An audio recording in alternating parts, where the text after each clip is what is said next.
What's up, guys? Just reading your chats as we come into the live show. Good evening, America. Welcome to the Raw Feed. I'm Gary Franchi, coming to you from just outside Chicago with the stories the mainstream media doesn't want you to hear. Tonight, we're witnessing history unfold on day 38 of President Trump's triumphant return to the White House. And you know what makes this show different? Well, the corporate media talks at you, we talk with you, and right now millions are watching us live on YouTube, Rumble, and X, and we're seeing your comments pour in real time.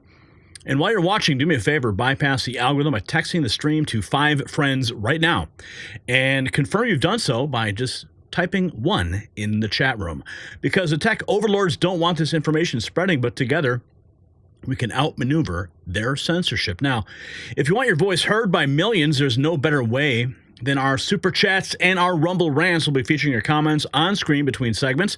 That's right, your thoughts displayed for the world to see. And those of you supporting us with super chats get priorities, so keep them coming. Let me tell you what we're covering tonight, and it is explosive. President Trump has just secured an unprecedented second state visit invitation from King Charles III, something no other president has ever achieved. The UK-US alliance is strengthening by the hour as Prime Minister Starmer admits Trump is changing the global conversation on Ukraine. But that's not all. The DOGE Task Force has uncovered $260 million in wasteful spending at HUD alone. We'll break down how your tax dollars have been wasted and how Trump is stopping it cold. Then a bombshell. Attorney General Pam Bondi has ordered the FBI to release the full Epstein files. Phase 1 dropped today, and the deep state is panicking as their decade-long cover-up comes crashing down. We've got exclusive insights into what's coming. And Trump also shut down fake news reporters attempting to drive a wedge between the U.S. and the U.K. We're going to show you as the president masterfully exposes their tactics in real time.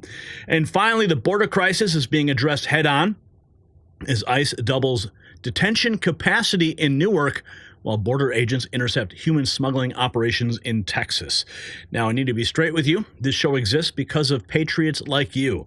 The corporate media has unlimited funding from their globalist masters, and we rely on your support. If you value real journalism, please consider donating the link in the description. Every dollar helps us continue bringing you the stories that they want buried. And speaking of support, check out our merch at shop.nextnewsnetwork.com. It's linked down below. Show the world you are part of the Patriot movement with exclusive Next News swag. There's nothing like wearing your values proudly. Also, we've launched our channel memberships with escalating levels of perks. Support the channel and receive special acknowledgement in the chat room while unlocking exclusive access behind the scenes to the Next News team. So stay with us. We've got a packed show tonight. Your super chats will be read between segments, and we'll be monitoring your comments throughout the broadcast. This is a movement, folks, not just a news show. So let's get started and welcome you to the show. We've got JD from SC. What's up? We got R. Brad. We got Overeducated, Tom B420, Chris Peterson, Duty to Rebel, Bobby Riesling in the house. Who else is here? We've got Gran Mac. We've got DTO Sir Fox. We've got Loretta Phillips. We got Sean Gunk. We've got Mary Manson, DJ G-Rod, Wilbur's here, Susudio 0530, Rowdy in the house, R. Boyd, what's up? Sure You Gospel, Running Bear, Jeff Rowe, Tony Capone, Revan, Hannelore, who else? C, just a simple C is here. We've got Janet McDonald, Denise Gates, Charles Lanier, Juan Ruiz. No. We're not playing the Trump dance game tonight, okay? We're not doing that. We got work to do. Okay, thanks for all the ones you guys are dropping, for sharing the stream. We've got DBDB, Bearded Roofer, Tim McRoberts, Sabrina PG, Rose, and we've got Walter, who just was gifted a membership. Fluffy Bunny also getting one. Ron Ruiz. Oh, man. Did you seriously just do 20? You just dropped 20? Dude. Whoa. Okay, I'm not even started yet, and you guys are already dropping and gifting and demanding. What the heck? Oh, goodness. Oh, my goodness. You guys are just crazy. Don't do this tonight, okay? I love you. Well, I mean, you know what I mean, right? Okay, Brandon's here, and to Dad's Stash. We got Patricia, PVR777. We got Sammy, Cosmic Ray, Mark, and Maris Diaz. We've got Von Klaus, Beat Cats, Bill Hessenall, Daniel meets the lion. Oh, come on, dude. Are you serious, Juan? Come on. Another 20 already? Whoa, dude. JD from SC is like, let's get started already. Holy cow. You guys are on fire already. We haven't even started. No, what is this, 40 now? Is this 40? Oh, my goodness. 40 memberships? Wait, how many did this do? 20? And then he did another 20? Oh my God, and you guys are already doing, okay, Lavina, okay, I get it. Lavina dropping 5, JD dropping 10. We got a show to do, guys. Come on. Okay. Our boy doing 5. Listen, guys. Oh, don't throw me off this early in the show. Tom B420 is like, you're dancing tonight. What is this? You think I'm a stripper? You think I'm just like the next news stripper? You just throw tips at me and I just dance? Good goodness.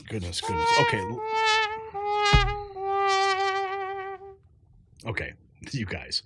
All right, slow your roll. We got work to do, okay? Let's go, Brian. We got to ignore all this because they're trying to throw me off tonight. I know their game. I know the guys in the chat. They're just playing games. Yeah. Okay. I'm watching you guys. Okay? Okay, let's go. Good evening, Patriots. What you're witnessing right now is nothing short of a seismic shift in global politics. President Trump and the UK Prime Minister Keir Starmer just concluded a historic meeting in the Oval Office that has left the establishment media scrambling. King Charles III has extended an unprecedented second state visit invitation to President Trump, something no other president has ever received. This isn't just diplomatic pleasantries. It's a complete realignment of the global order. As Ukraine peace talks accelerate, President Trump is demonstrating what real leadership looks like on the world stage.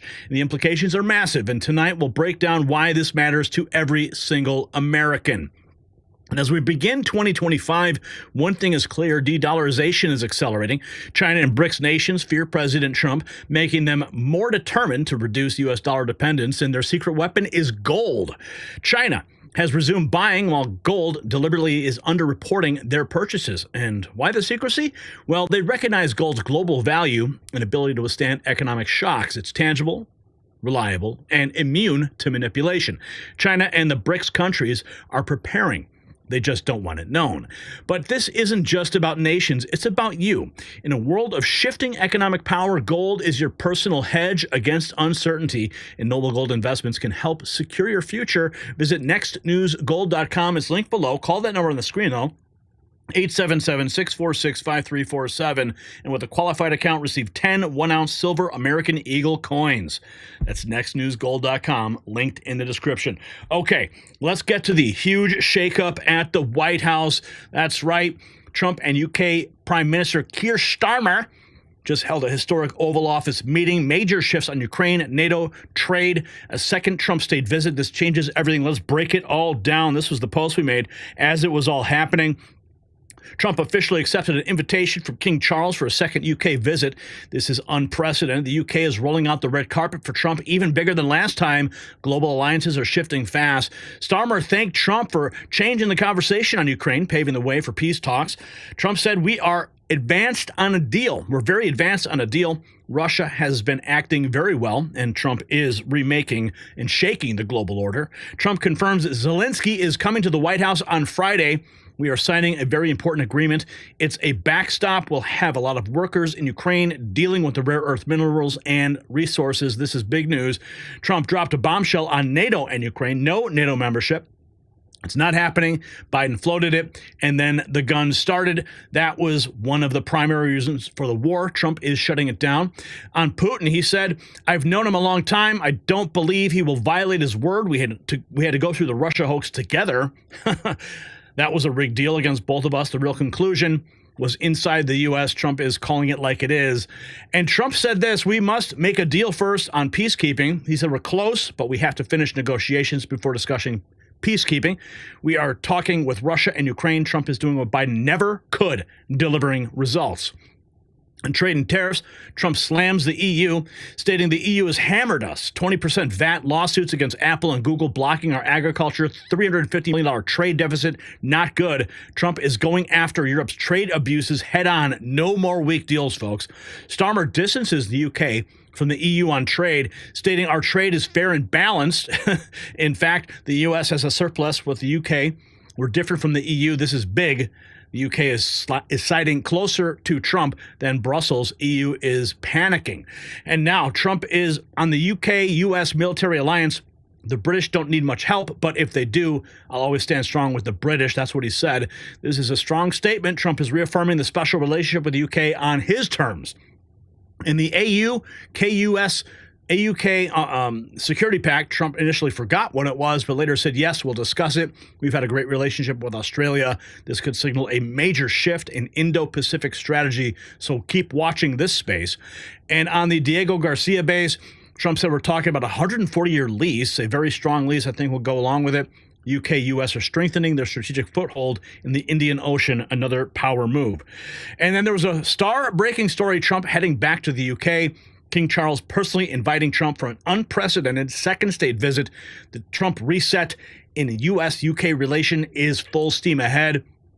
And, of course, the press conference happened further just shortly thereafter. We've got the full Oval Office meeting. You can go to our X account and you can watch it yourself. But we have some clips here lined up just for you so we can break it all down, what we just talked about.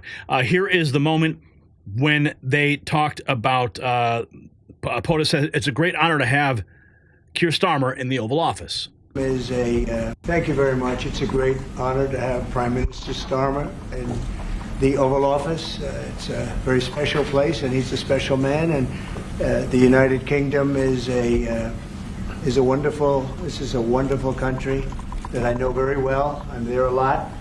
And I'll be going there, and we expect to see each other in the near future. We'll be announcing it, but we're going to be discussing many things today. We'll be discussing Russia-Ukraine. We'll be discussing trade, and lots of other items. And I think we can say that we're going to be getting along on every one of them. We've had a tremendous relationship, and frankly, the Prime Minister and I have met twice before, and we get along very famously, as you would say.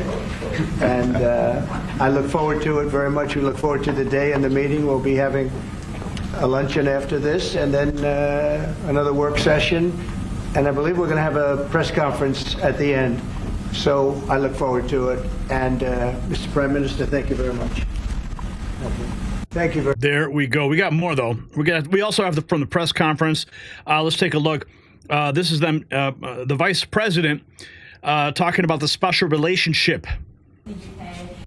In his remarks at the Munich Security Conference, Vice President Vance condemned free speech violations in the UK, particularly. Could you respond? What is your Well, I have an idea. We have the man right here. Come on. Let's go, JD. We're putting you on stage. Great. Yeah, look, I said what I said, which is that we do have, of course, a special relationship with our friends in the UK and also with some of our European allies.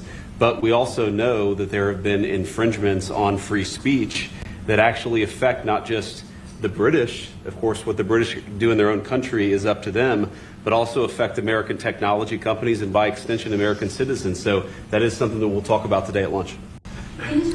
And I'm sure it was a great lunch. Here's President Trump on the potential peace deal. That way, it's trust and verify. Let's call it that. And I think we both can be that way. You have to verify because you never know what's going to happen. I know a lot of people that you would say no chance that they would ever deceive you, and they're the worst people in the world. I know others that you would guarantee they would deceive you, and you know what? They're 100% honorable. So you never know what you're getting. No, I have confidence that if we make a deal, it's going to hold. Trust and if we make a deal, it is going to hold. Let's keep going. Here we have the Prime Minister talking about the countries who have been bound together. Yeah, but we did fight a revolution to shake off the shackles of the crown, right? We will strengthen it, and of course our countries have been bound together for a very long time now. the closest alliance, I think, of any two countries when it comes to prosperity and security. And I know that together we will strengthen that even further. And on issues like Ukraine, thank you for changing the conversation to bring about the possibility that now we can have a peace deal. And we want to work with you to make sure that peace deal is enduring, that it lasts, that it's a deal that goes down as a historic deal, that nobody breaches, and we'll work with you to make sure that that absolutely happens. And of course, But you know what's so disgusting about this? It's like, does it really take President Trump to get into office to have the peace conversation beginning? I mean, all we did during the entire Biden administration was continually throwing more and more money and arms at the situation with no end in sight. How come nobody had a goal of peace for that entire Biden administration? Why? Is it because they needed to send all that money to Ukraine so they could kick it back to the weapons contractors in the United States? I don't know. Here's the invitation that Trump received to meet the king. But remember, we're America. We bow to no one.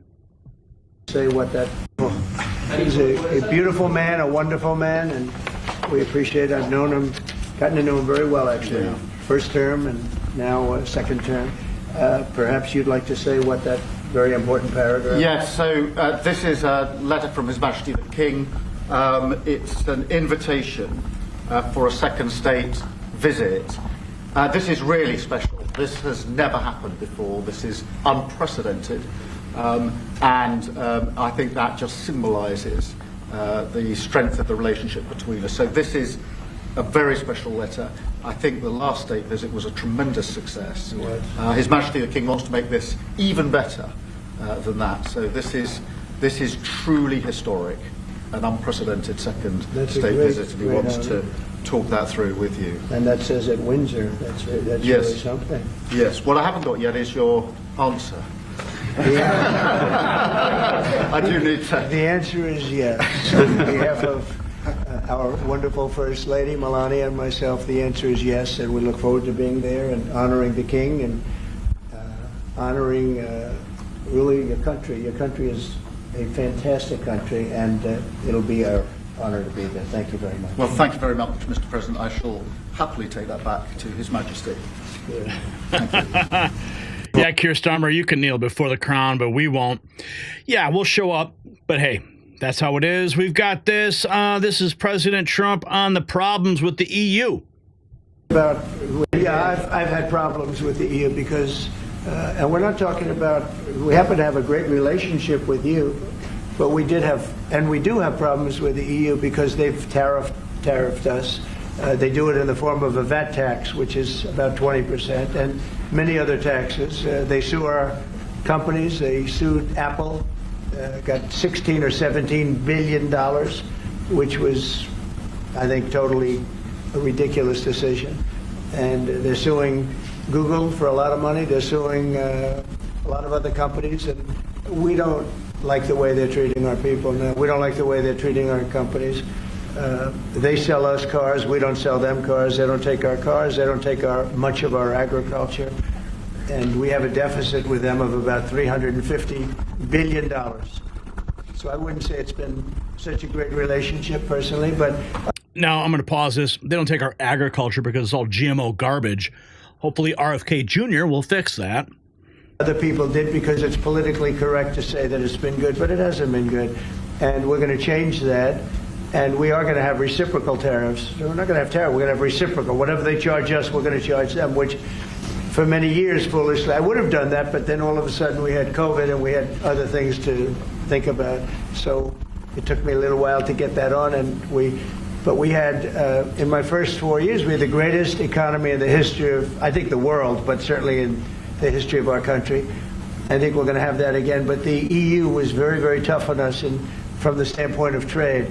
Yeah. Well, that's all about to change, folks. Let's keep going. We got more from the EU.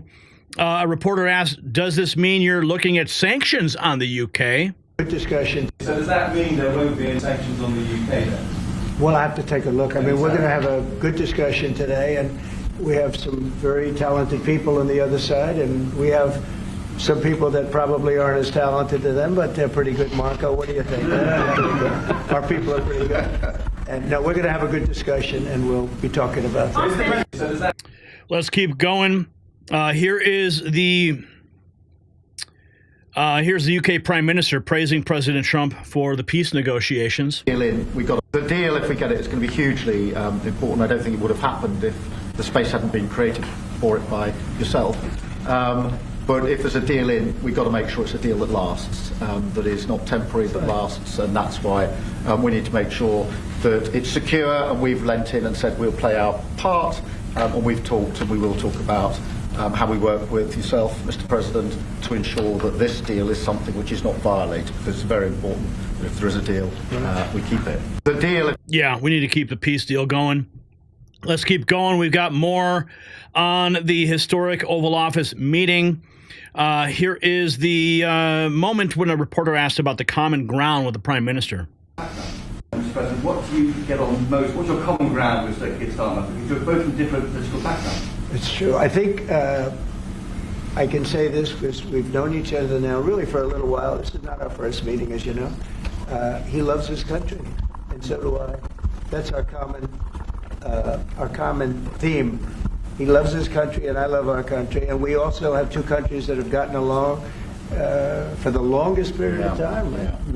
Number one ally on each side. And we have good. France and Australia, we have a lot of good ones. But we've had a long-time relationship, a long time, hundreds of years. And we like each other, frankly, and we like each other's country, and we love our country. And I think that's our common thread. Mr. President, what do you get on most? We love our country. That's the common thread. Let's keep going, getting you all of the nitty-gritty right down in the Oval Office today. Here is, let's see, we've got the special relationship. This is the VP. Let's listen about this. The man right here. Oh, no, we just played that. Here's Bill O'Reilly. He was explaining to Chris Cuomo in Barney times why President Trump trashed the Ukrainian President Zelensky. Let's listen to what Bill O'Reilly had to say. I was on his show, remember? On Sunday. Explain to me how bashing Ukraine and talking about them like you were really talking about the truth about Russia helps this situation. Okay. So you obviously didn't read my column on... I didn't read it, but I can tell you it's a negotiating tactic. Okay? By bashing Ukraine, President Trump puts Zelensky on the defense. Okay? And it makes him come back begging for more. It's very simple. Let's see what O'Reilly has to say. Let's see if I'm right. Sunday, or my message of the day on Monday. Putin holds all the cards. So you're going in to a negotiation, you have no strengths at all. United States and Europe. Putin holds every card. Biden couldn't even get him to pick up the phone. Did you know that? Putin wouldn't take Biden's calls for 2 years. Trump wants Putin at the table.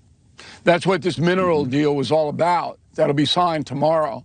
It's a good deal for Ukraine and the United States because it puts the United States physically in Ukraine. Makes it harder for bad Vlad to misbehave. But anyway, the overarch is, if I can get Vlad to the table, I can reason with him. And Vlad is suffering, true, but Putin does not care about his people at all. Cares about himself. That's it. So the strategy is flatter him, make provocative statements about his enemy, and co-opt him into stopping this savage war. That is the strategy. Will it work? I think it might. Explain. And the fact that Zelensky is coming in on Friday says it all. So was I right? Well, partially. By trashing Zelensky, he was appeasing Putin, bringing Putin closer to the table. Maybe so. Here is Real America's Voice. Here's Mike Benz talking about the Brits want us waging their war against Russia. He details how we have been Britain's pawn in this conflict. Let's listen in. that. But the fact is Keir Starmer's chief of staff is a man named Morgan McSweeney. Morgan McSweeney was the founder of CCDH, the Center for Countering Digital Hate, whose own donor impact reports, it's been reported, and we have all the screenshots from Paul Thacker, the investigative journalist who obtained these, that their number one priority item was to kill Musk's Twitter. See, Keir Starmer's defense was, listen, yeah, we censor our own citizens here in the UK, but it's not going to affect you in the US. And they know damn well that's a lie. CCDH, which again was created by the man who is currently the chief of staff of Keir Starmer, the gatekeeper for anyone who wants access to Keir Starmer. It was his chief of staff who created CCDH, whose own top goal is to kill the U.S. Social media giant X. And then in addition to that, in the donor reports, it showed how their goal was to impact U.S. policy about the regulation of speech, to get the U.S. regulators and U.S. universities and thought leadership folks to adopt what they call the STAR framework, which is basically a censorship framework with a little acronym attached. They detailed their meetings, their policy meetings with Senator Amy Klobuchar and other high-ranking U.S. figures. They are funded directly by Keir Starmer's UK Foreign Office, their version of the State Department, in order to influence U.S. policy to get America to censor what the Brits want us to censor. For example, the Brits want us waging their war against Russia. The great game of the UK against Russia has been raging for 175 years, including all the way back to the Crimean War in the 1800s. The fact is we have been Britain's pawn in many respects in this conflict about Ukraine and Russia, because London money juices U.S. politics. It juices the D.C. networks, this haloed transatlantic relationship. Well, enough of that. It was Keir Starmer's government who actually sent a delegation to work directly with the Biden administration to have a transatlantic coordinating network to jointly censor things in the U.S. and UK. It was the U.S. Justice Department who funded Hate Lab, which the UK Metropolitan Police uses to do scan and ban of hate speech in the UK.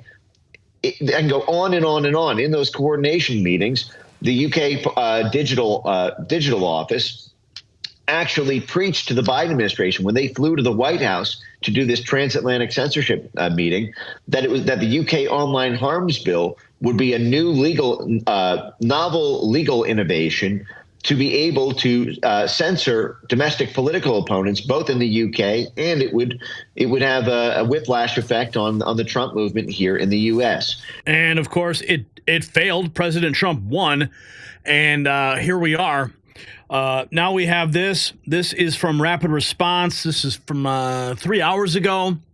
Secretary Scott Bessent talking about being a deficit hawk. Let's check in.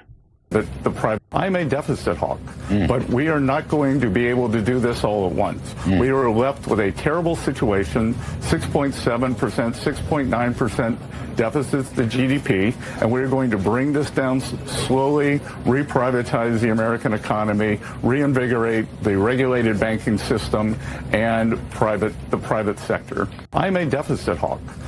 Let's keep going. Here's more on the Trump tax cuts that they're working on. Always say changing the growth trajectory of a nation changes the debt dynamics. And as I always say, I am America's leading bond salesman, and I have a great story to tell. We're going to get this tax bill done, and that will increase growth. That we are committed to common sense in government. That the more efficiency, rooting out waste, fraud, and inefficiency, and so we're going to bring costs down, revenues up, and that's a fantastic growth scenario. So we'll make the tax cuts permanent, we'll bring energy costs down, and Larry, as you know better than anyone, one of the biggest costs on the American people the past few years have just been these out-of-control regulations that the previous administration put in. So in Trump's first term, the goal was to eliminate 3 regulations for every one that was added. I believe it worked out to 7 were cut for every one that was added. And the goal for this administration is to cut 10 regulations for every one that is added. And I think we can end up with a lot less friction costs, and that ends up in consumers' pockets. Yeah, let's go, baby. Make America great again. Cut the regulations. J.D. Vance confronting Keir Starmer to his face over free speech in the meeting. There's been multiple infringements on free speech. Here we have Don Wooten. Keir Starmer lied to the world media in front of Donald Trump, saying we've had free speech for a very long time in the UK, and it will last for a very long time. I'm very proud of our history there. But of course, you've seen, as you see on screen, grandmas are in jail for Facebook posts. And check this out. Do you know what's happening on Friday?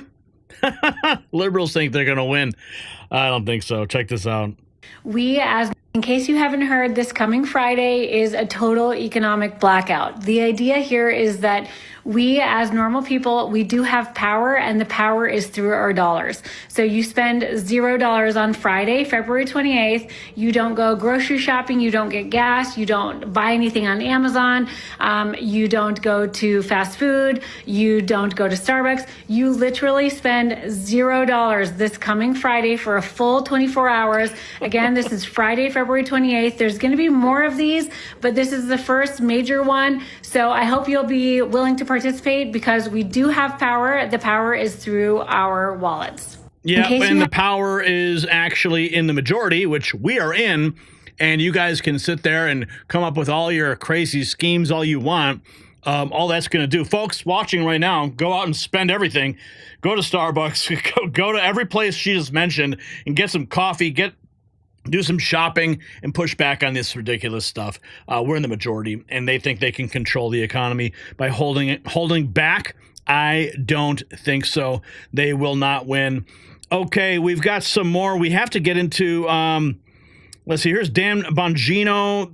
Okay, let's go to the press conference that was today.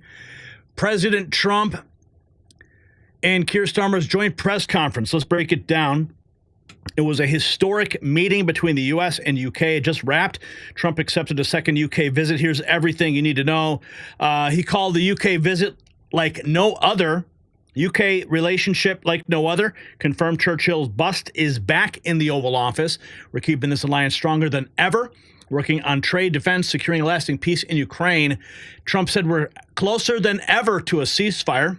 His calls with Putin and Zelensky have made progress, and tomorrow he'll be meeting Zelensky and signing a deal. We got this. Under Biden, more money. Trump said under Biden, $300+ billion was sent to Ukraine with no plan for repayment. Well, guess what? Money is coming back to America. Trump says under his deal, U.S. taxpayers will be reimbursed through Ukraine's resource exports. America First is coming back. All those billions of dollars we sent, unbelievable. But how much really ended up back in the pockets and bank accounts of the Democrat lobbyists and the war machine. On the peacekeeping, Trump said before we talk about peacekeepers, we need to talk peace first. That's what he's working on. The goal is to stop the killing, build a lasting agreement. Starmer's commitment, so we're stepping up in Europe. We're increasing defense spending to the highest level since the Cold War to stand with our allies. Trump responding, NATO countries should be spending 4 to 5% GDP on defense. Trump is making NATO pay again, like he did during the first administration. The question asked about UK putting troops in Ukraine, Starmer said UK is ready to put boots on the ground if it ensures a lasting peace. We'll work with Trump, NATO, and our allies to guarantee security in the region. Now, this makes me nervous because anytime you have UK or even US troops in a peacekeeping situation, they become targets. And then what happens? The NATO clause is activated and we go into a full-blown World War III scenario. This is something obviously we do not want. So this does make me nervous about any talk of boots on the ground. So we got to watch very closely about what happens next. President Trump slamming the EU on trade, talking about how they scammed us for years, and now that's ending. We are making trade fair again. On the UK trade deal, he says working on a new deal with UK. No more Obama-era back-of-the-line nonsense. J.D. Vance and UK negotiators are already working on accelerating talks. Starmer said the UK, this is on AI, The U.S. and U.K. are the only Western nations with trillion-dollar tech sectors. Will push for AI partnership, quantum computing, deeper collaboration in space exploration. And Trump accepting King Charles' invite. This is the second UK state visit, never happened before, and the UK is ready to roll out the red carpet. London is gonna be huge. Man, I would love to be there to see that. Maybe I will. You know, we have press credentials now. Maybe we'll get a free ride on Air Force One. Wouldn't that be fun? And on tariffs and economy, we had the best economy in history under my first term. China paid us hundreds of billions because of my tariffs will bring back American manufacturing and more. Securing energy in Ukraine. He's got a mineral deal on the table. Locking in America as a major player in the energy sector. Game changer. Yes, that is huge. No NATO. Trump said Ukraine and NATO not happening.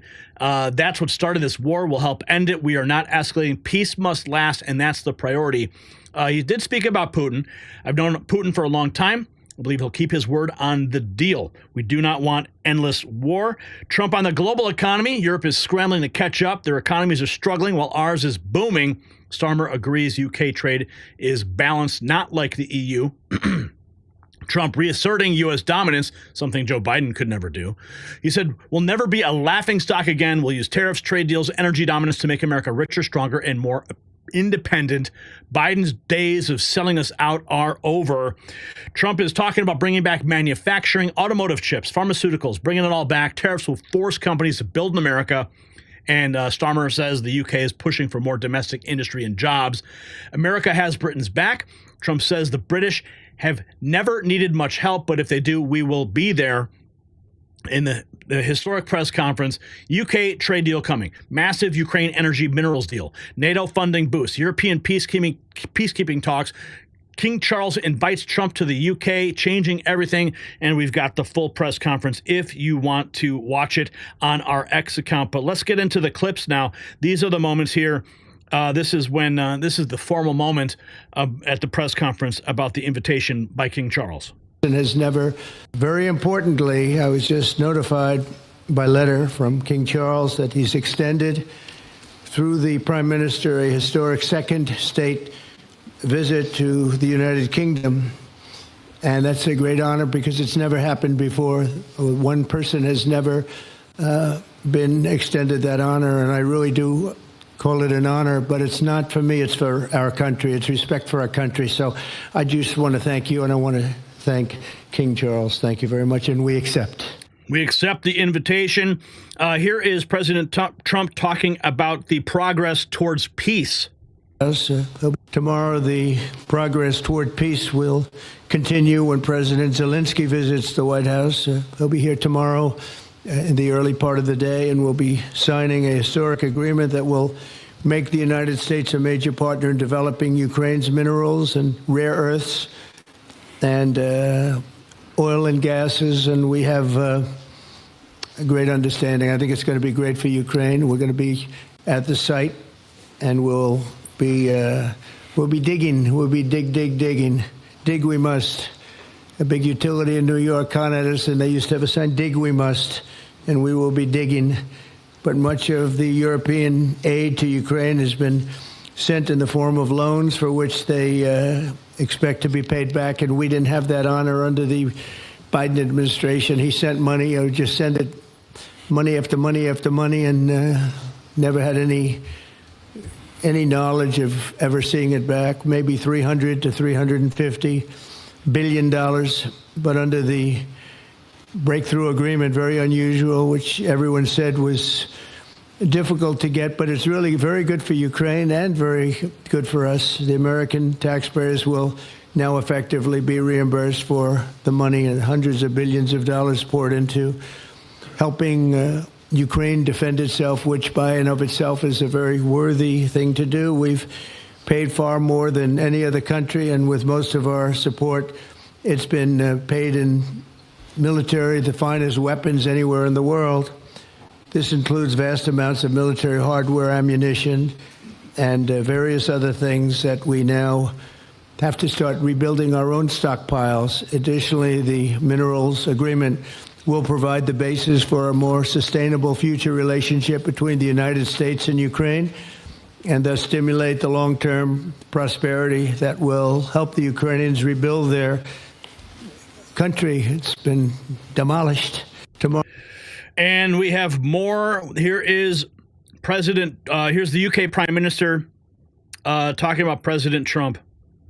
Winston Churchill. It's good to know that the United Kingdom has a true friend in the Oval Office. And it was so good to see the bust of Winston Churchill back in its rightful place just a moment ago. Winston Churchill back in the Oval Office. Here is the President of the United States talking about the trade agreement. Friendship, it's working together. I believe that we'll once again demonstrate the power of our country's unique friendship. This is indeed a unique friendship. It's been many years, and I think it's only gotten stronger, and we will make sure that it stays that way. We're going to have a great trade agreement. One way or the other, we're going to end up with a very good trade agreement for both countries. And we're working on that as we speak. I think we'll have the confines. I think we'll have something maybe even in terms of possibilities agreed to very shortly. JD's working on it, Vice President, and Scott. And I'm just looking at this all from Mike. You're going to work on it. Everyone's going to work on it. We'll see if we can do something pretty quickly, but we're going to make some great trade agreements with the UK and with the Prime Minister, and it'll happen very quickly. So I just want to thank you again, and please thank King Charles for the invite, and I look forward to you giving our acceptance on behalf of the United States of America. Thank you very much, sir.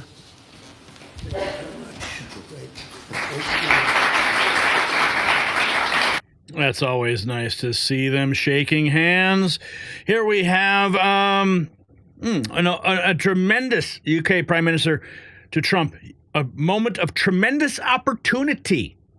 To read, Mr. President, I welcome your deep and personal commitment to bring peace and to stop the killing. You've created a moment of tremendous opportunity to reach a historic peace deal, a deal that I think would be celebrated in Ukraine and around the world. That is the prize. Mr. President, I welcome. Peace is coming back to the world. Here is a reporter getting cut off trying to get the two leaders into a division. Hi. Today, but we didn't discuss enough. Canada. Thank you. Please. Go ahead. Go ahead. Yes. Thank you. Hi, Natasha Clark from LBC. Okay, then we have the progress towards peace will continue. President Zelensky. President Trump. The progress toward peace will continue when President Zelensky visits the White House. He'll be here tomorrow in the early part of the day, and we'll be signing a historic agreement that will make the United States a major partner in developing Ukraine's minerals and rare earths and oil and gases, and we have a great understanding. I think it's going to be great for Ukraine. We're going to be at the site, and we'll be digging. We'll be digging. Dig we must. A big utility in New York contacted us, and they used to have a sign, dig we must, and we will be digging.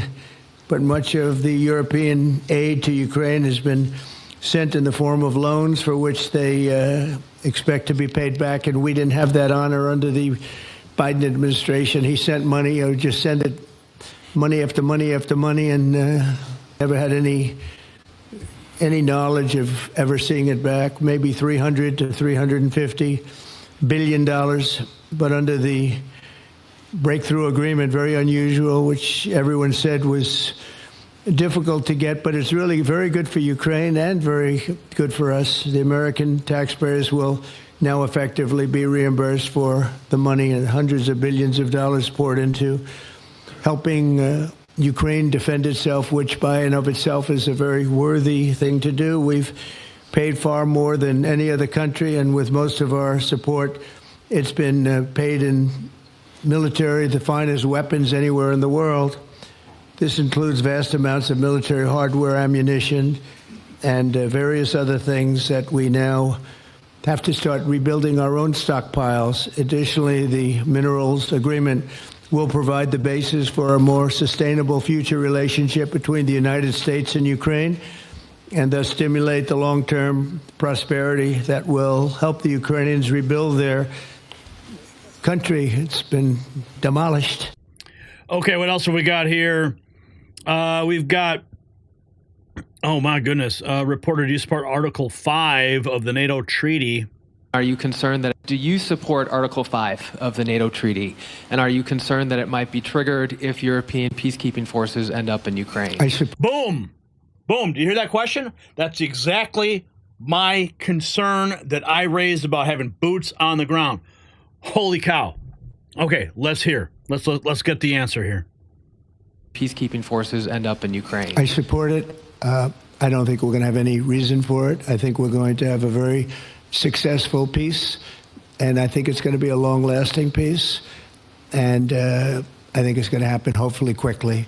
If it doesn't happen quickly, it may not happen at all, and we want it for two reasons. Number one, I want to see on a humane basis, I want to see soldiers stop getting shot, because largely it's soldiers now. Towns have been obliterated, but it's largely that. And I don't want to pay billions and billions and billions of dollars, nor does the Prime Minister or anybody else, on a senseless war that should have never happened. And we're going to get it taken care of. But I think it's going to be a peace that's going to be long-lasting. Do you... Wow, how cool is that, man? That's exactly my concern about these people being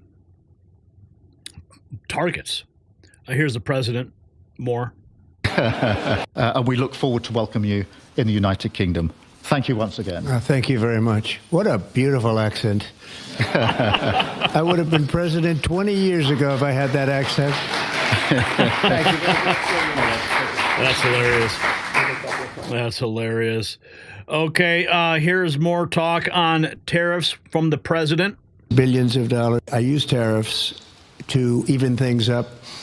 And in particular with China, we took in hundreds of billions of dollars, and we had no inflation. And it's a myth. It's a myth that's put out there by foreign countries that really don't like paying tariffs, and especially to even up. So we've been treated badly by a lot. We're using tariffs.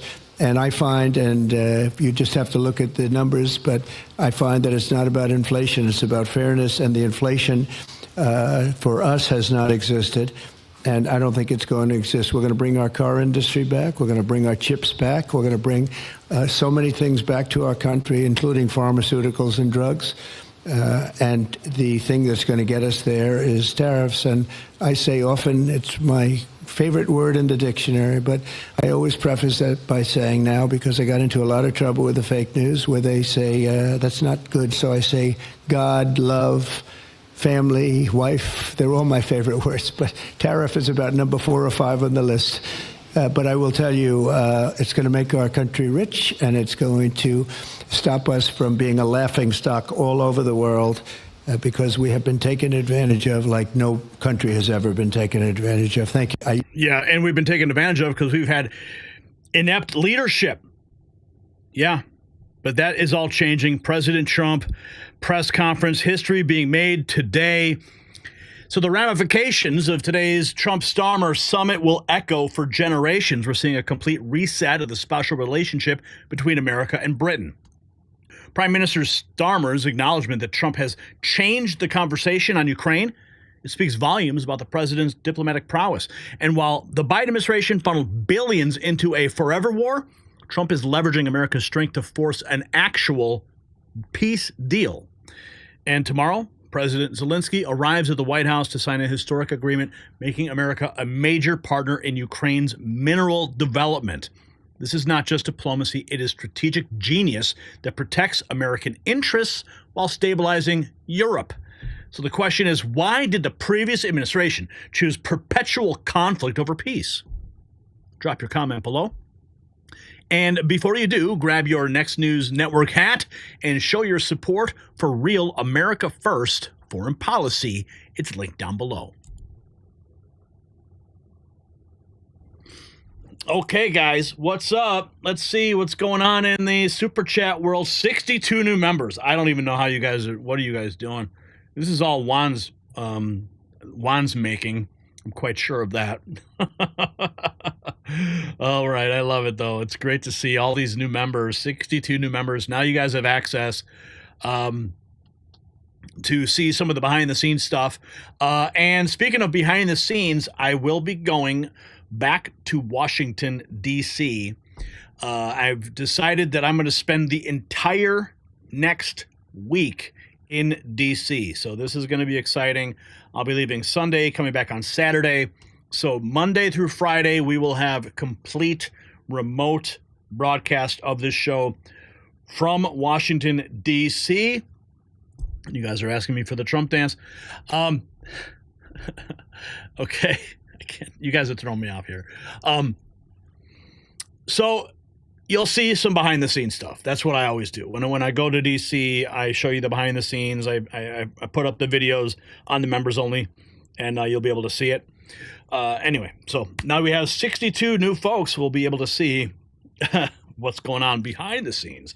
Sure, you had no hand in this tonight. Oh my goodness. Alice Cersei, no, Gary, you slow your rolls. Yeah, I got enough rolls to slow. Tom B, 420, says you're dancing tonight, Gary. Oh man, you guys are nuts. You guys are just you guys are crazy. Here's Viv B. Anyone see the photo of Keir Starmer as a kid with Jimmy Savile? Yeah, I've seen that. Pretty creepy stuff. Who knows what happened in that relationship? And Juan Ruiz again, Trump dance, Gary, LMFAO. Okay, maybe. Maybe if you're lucky, if you're nice. Okay? All right, let's get into the Doge. Got lots of Doge to talk about tonight. My favorite topic, as always, is the Doge. So let's get into it.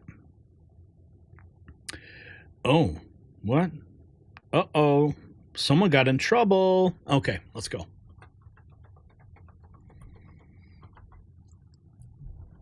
Tonight we're witnessing the strong... Brian, take two. Take two, Brian. Take two. All right. You guys want me to do the Trump dance? If I play YMCA, go lower tonight when you dance for us. What do you guys think this is? Do I have to put a poll in here now? Okay, let's go.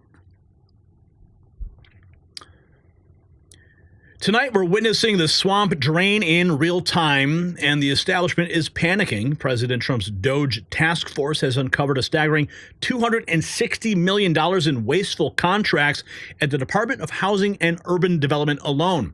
Secretary Scott Turner isn't just talking about waste, he's eliminating it. $4 million was being funneled into DEI nonsense that had nothing to do with HUD's actual mission.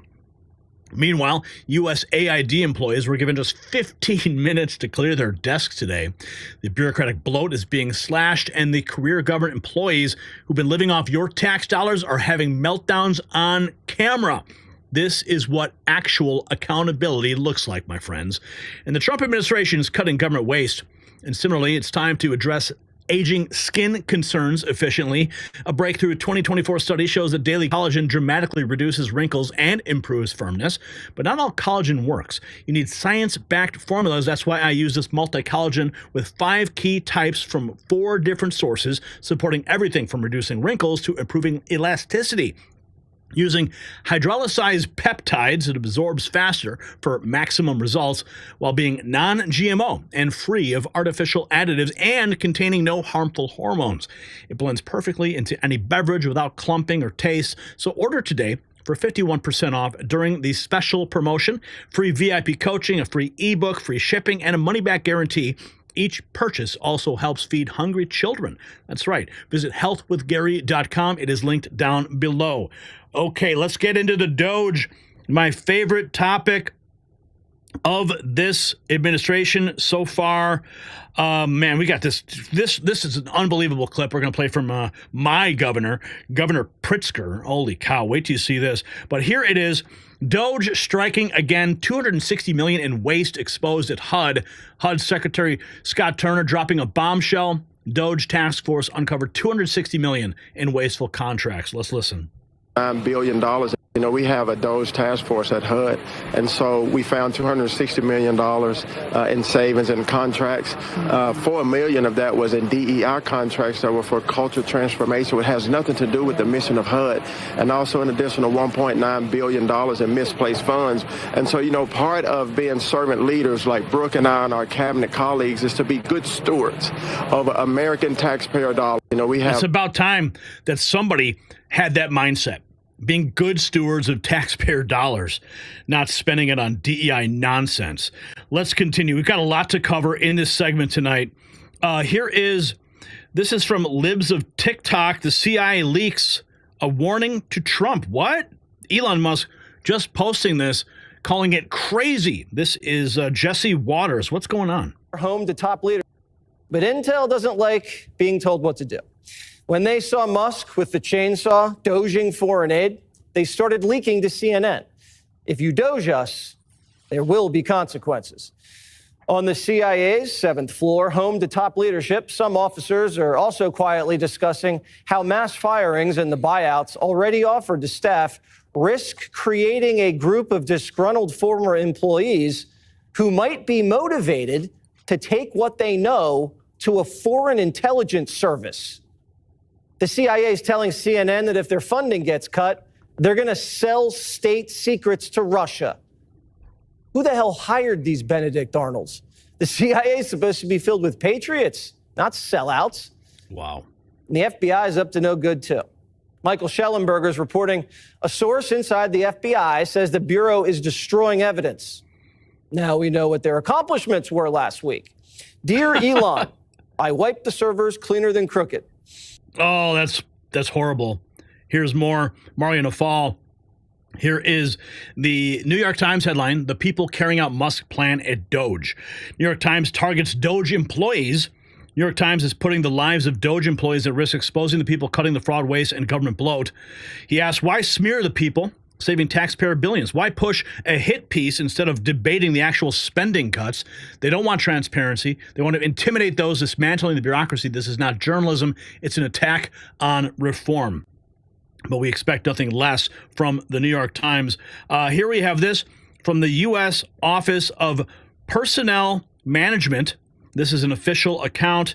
It says here the retirement process for every federal employee involves a paper application, filing cabinets, and a mainframe in a mine until today. Remember that story about it would take them like only 10,000 or so retirements a day or a month, and then they had to go down some crazy mine? Well, here's the story behind the first digital retirement. Let's listen.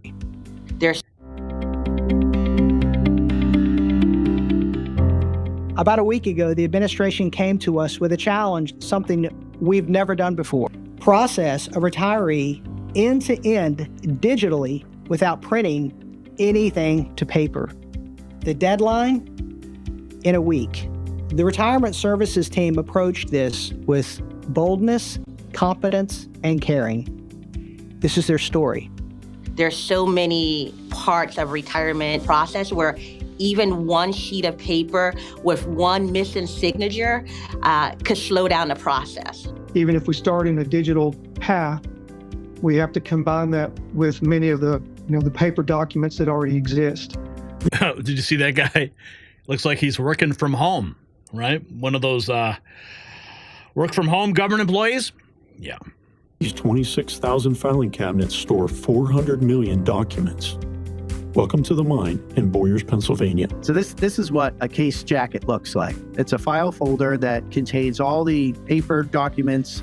The first time I went to the mine, the picture I had in my mind was something from the X-Files. Some retirees have a lot of paper, a lot more than others, and that there were a couple we encountered that actually had pallets of communication. Here was the challenge. How can we get a fully digital retirement through within 5 days without printing one piece of paper? We were asked, how long would it take to do this completely digitally? We gasped and said 7 months, maybe 12 months. But then we were asked, well, what if you had the full support of your team and the full support of leadership? How fast could you do it? We got it done in record times within 2 days without printing one piece of paper. We proved that it's possible And now we're gonna figure it out, and we're gonna get this done for everybody else too. That means we can drain the swamp even faster. I love it. Here is what? Paul Zipula, USAID sent foreign aid to the Taliban. This is what the Democrat Party shamefully supports. What? Yeah, there's been instances of the Hamzi network in Sudan, Hamas, Islamic Jihad, Hezbollah, Kataiba Hezbollah, Hayat Tahrir al-Shams in Syria. Dozens of terror organizations have received indirect assistance from U.S. foreign aid. Wow. Could you elaborate a little bit on the mechanisms in place that are to stop foreign aid from going to terrorist groups, and why are they not working if we have any in place? Sure. And I would note that these are terrorist weaponry. You see some AKs, SKSs, some snipers, some clips, some clip carriers probably made in China, and I believe these are small landmines here beside right there. Let's use Gaza as our case study. $2.1 billion in American taxpayers' money to Gaza since October 7th when Hamas invaded southern Israel. USAID money was going in terms of an emergency use authorization to try to go to parties that USAID formerly had a relationship with in the Gaza Strip. They had to have been vetted by OFAC. They should have been vetted against the special designated terror list from the State Department and from other Treasury organizations. Waivers were granted because they said that there was an emergency use to have that money come in to Gaza, thereby jettisoning the usual typical screening procedures. As a result, 90% of aid that was going from the United States by way of its agents in Gaza ended up in Hamas-controlled areas. Wow. Well, that party's over too. Here's more. Nicholas Balazi, former U.S. Transportation Secretary Ray LaHood, who served in the Obama administration, says he supports Elon Musk and DOGE upgrading the FAA air traffic communication system. Including myself. And I've read that a DOGE may be getting into the FAA system to make some reforms and some changes to the air traffic control system. Do you want to see that happen? An agency, like an outside agency, do that? I think this. I think many of us, including myself, worked very hard on next-gen technology. That's what it's called. The technology that the air traffic controllers use to guide planes in and out of airports is antiquated. And it takes a lot of money to really get the best equipment possible. So I give President Trump and Sean Duffy, the Secretary of Transportation, high marks for placing a high priority. You got to get the money, you got to get the best technology, and you got to get it in place. That's what the air traffic controllers need. So there are updates that you think need to be made. Pardon me? There are some updates that need to be made. I've read that it's pretty... It's a 19th century system. We need to get into the 21st century with our technology. These air traffic controllers, the flying public, deserves much better. Do you think Musk, with his experience with SpaceX, would be a good person to take a look at it at least and make changes? I think he understands the issues of aviation, and I think he understands the issues of safety in aviation, and he knows we have an antiquated system. And you know, President Trump has talked about it. I give him credit on this. They know what the issue is. They got to find the money to make it happen. And of course, they're saying, oh, Elon Musk, you're firing all these people at the FAA. And then Elon Musk goes and posts this. There's a shortage of top-notch air traffic controllers. If you have retired but are open to returning to work, please consider doing so. And he got roasted on X for posting this because he fired all these people. Yeah, but he didn't fire air traffic controllers, okay? People directly related to, you know, moving the planes around the country. And he recognizes there is a shortage, and if you had the job, you know what you're doing, come back and let's talk, right? Let's continue. Here is a USAID worker crumbling as the 15-minute eviction rocks the headquarters. It's heartbreaking. Woman named Julie and of course, CNN's on the scene to document the tears. Behind me, dozens of people have assembled to try to offer their support for those USAID workers who are now leaving their jobs. I spoke a few minutes ago with a young woman named Julianne Alphin. She was participating in the Presidential Management Fellows here at the USAID, which President Trump terminated just a few days ago. Here is how she described her experience throughout this process and as she came here to pick up her belongings today. It's been horrible. There's been like little to no communication with us. We're being treated terribly. I'm worried about overseas staff coming back. I've heard there's a little to no communication with them. There's been no like offboarding with us. It's just been very sudden, everything. One day being locked out of the building, the next being told you're on admin leave, things like that. It's been very difficult. So what was it like coming back here today? Heartbreaking. Walking in the building and seeing all the pictures of our projects being that were taken down, work like getting children vaccines or providing food aid, things that really matter, being treated as if they're nothing. It's really hard to see.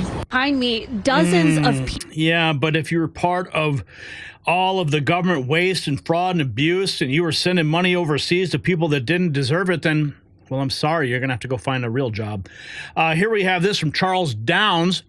USAID employees must clear their desks because Trump likes to say you're fired.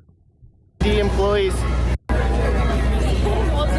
How's it going, everyone? We're right outside the USAID building, and as you can see the crowd behind me, a major crowd has gathered as USAID employees have been given today to basically walk into the building and clear their stuff out because, as President Trump likes to say, you're fired. So the left has basically organized another protest outside of USAID to protest the employees getting fired. Pretty funny scene right outside USAID here in DC. Stay tuned for more. It should be a pretty hectic day. Who knows who's going to show up here? Maybe some elected Democrats. Who knows? But like I said, pretty comical. All these people had to do was follow President Trump's directives. That's all they had to do, and they still have a job.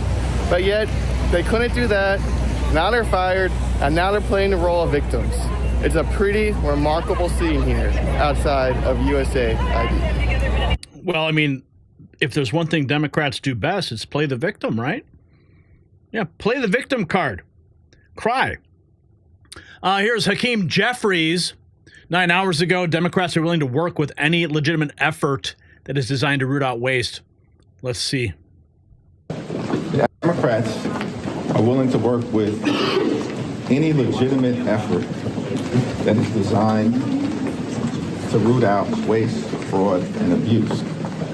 The effort being led by Elon Musk is something very different. It's an assault on the American way of life as we know it. Mr. Leader, Speaker Johnson mentioned last night that some of the protesters at some of the Republican town hall are Democratic plants. What's your response to some Republican criticism that this uprising that we're seeing? House Republican leaders need to produce evidence that there are paid protesters. They are running scared, and it's shameful because they can't stand behind their reckless Republican budget. Oh, he said you need to produce evidence that they're paid protesters. Okay, so do we need to investigate the nonprofits that are busting these people in and get the receipts for the bus tickets? I mean, what really? I mean, we've seen it before. It's textbook. They hire these people. They pay them $20 to go and protest. It's all AstroTurf. Of course, these allegations are going to be made. And Hakeem Jeff, prove it. Yeah, he knows the game. People are understandably upset and pissed off at Republicans because they promised to fight to make their life better, and instead they're trying to enact the largest Medicaid cut in American history. Would Adrian Adams be a good mayoral candidate?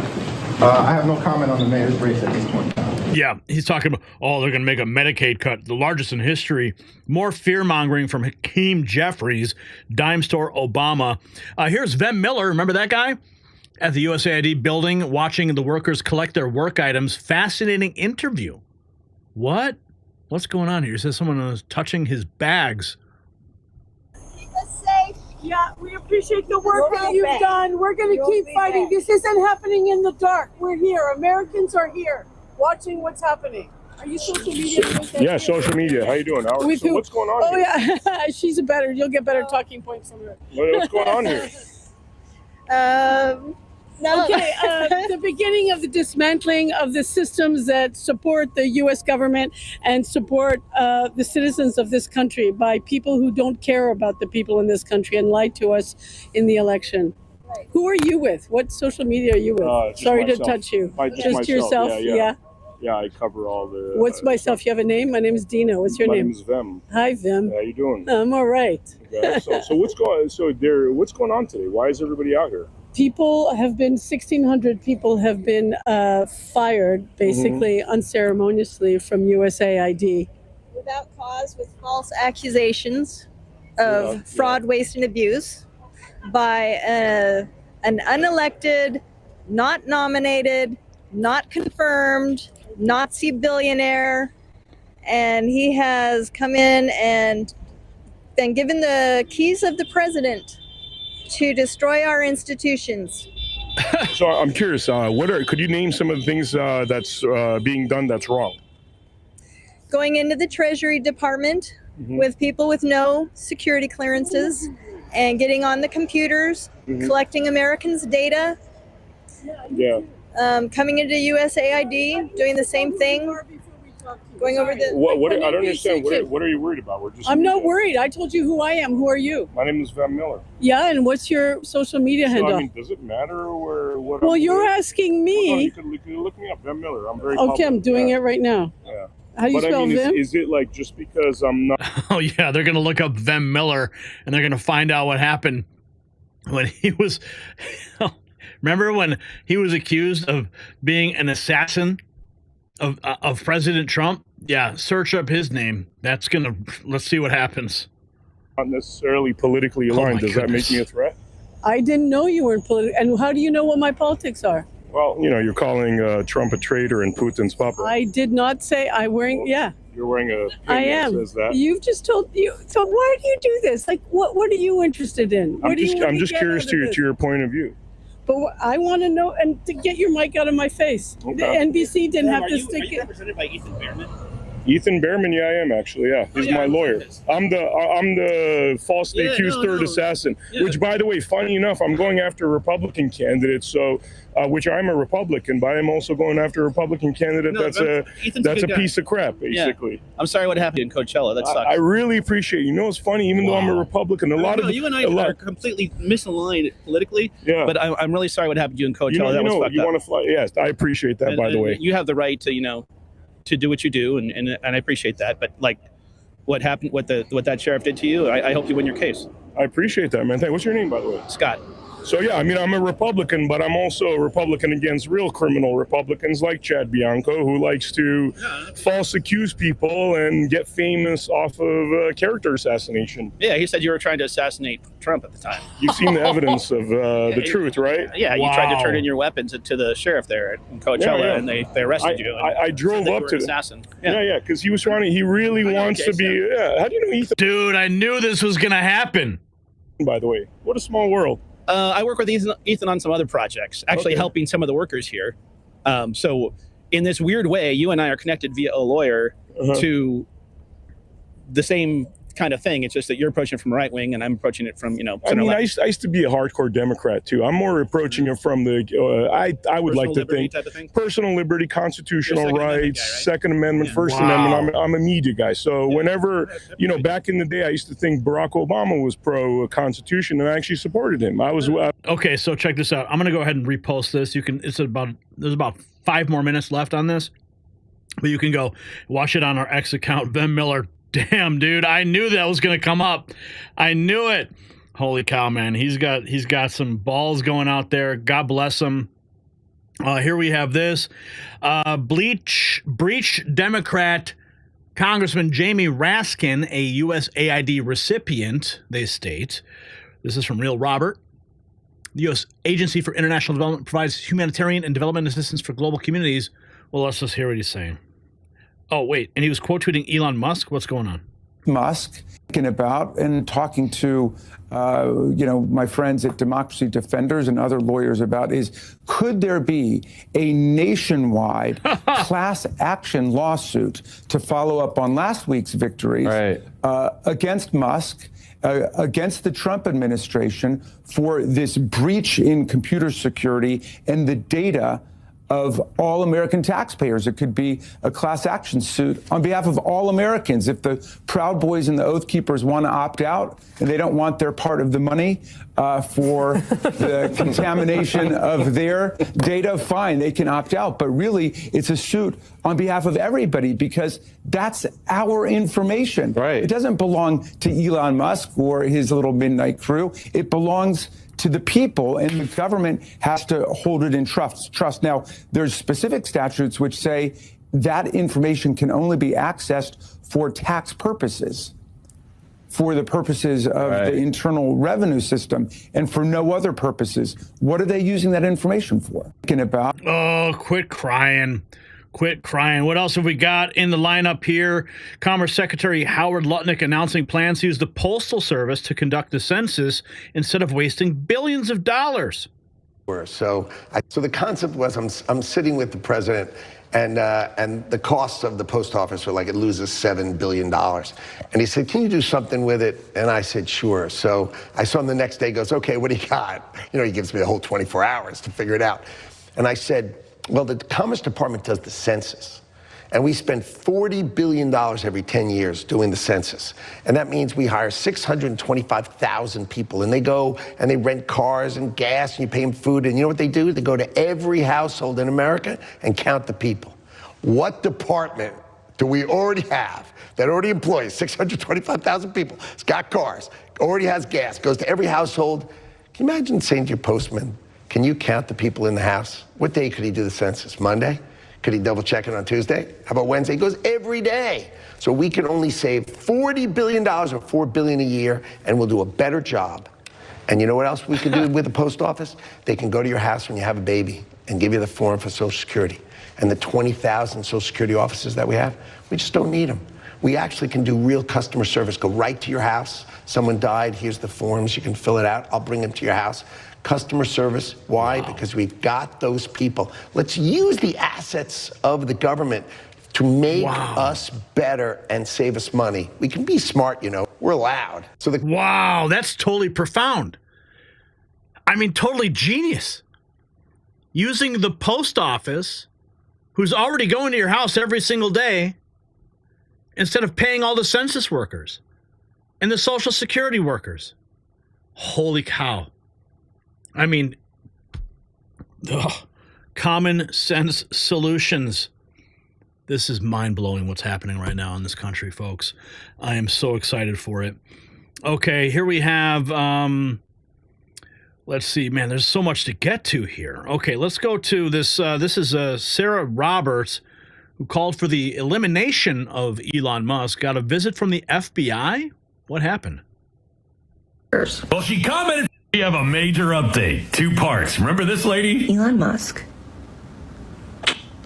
We need to X him. That's a sad some motherfuckers. Well, she commented from a new account that has now blocked me and said this. As I told the FBI last night, I've never even owned or shot a gun, and I'm from Atlanta. Luckily, I don't have to be stuck in Atlanta traffic anymore. So it turns out she was wrong. You don't have enough people to even investigate me at this point. They did have enough people to investigate her. So it turns out U.S. Attorney Ed Martin, who is the prosecutor for President Donald Trump in D.C., posted this to X. Duly noted. Thank you for letting us know. We'll put you in the system. Talk to you soon, ma'am. So everybody's submitting this to the FBI. You can stop flooding their tip line now. Looks like they've got it covered. If that new account was actually her commenting that has blocked me now, we know that she has had a visit already.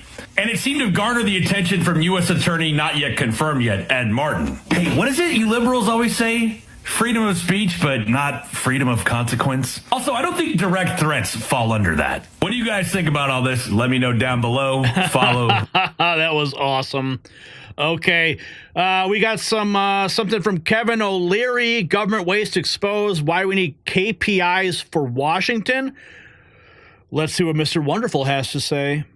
People did 5 things. Not a threatening email, didn't threaten to fire anyone. But here's what Hakeem Jeffries said about the email. Elon Musk is traumatizing hardworking federal employees, their children, and their families. Is it traumatizing to children for a boss to say, what'd you do today at work? No, it isn't. You know, people hate change. They hate disruption. They hate any movement from the status quo. And that's exactly what's happening everywhere.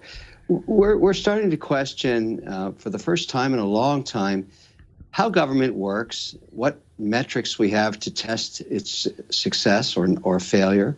And these are uncomfortable things for people, but the majority of the population wants to see this happen. They've elected a leader with a majority mandate and a popular vote mandate. And of course, as you start to implement this, you get a lot of friction. But in the private sector, if I can't contact an employee of mine after 2 days, I have to ask, are they dead? Where are they? That's unheard of. And you can't do that. I mean, you need to communicate and you need to get the feedback. So this all started over the weekend regarding emails going out to employees. There's nothing wrong with asking, what are you doing? I do that all day to many, many people.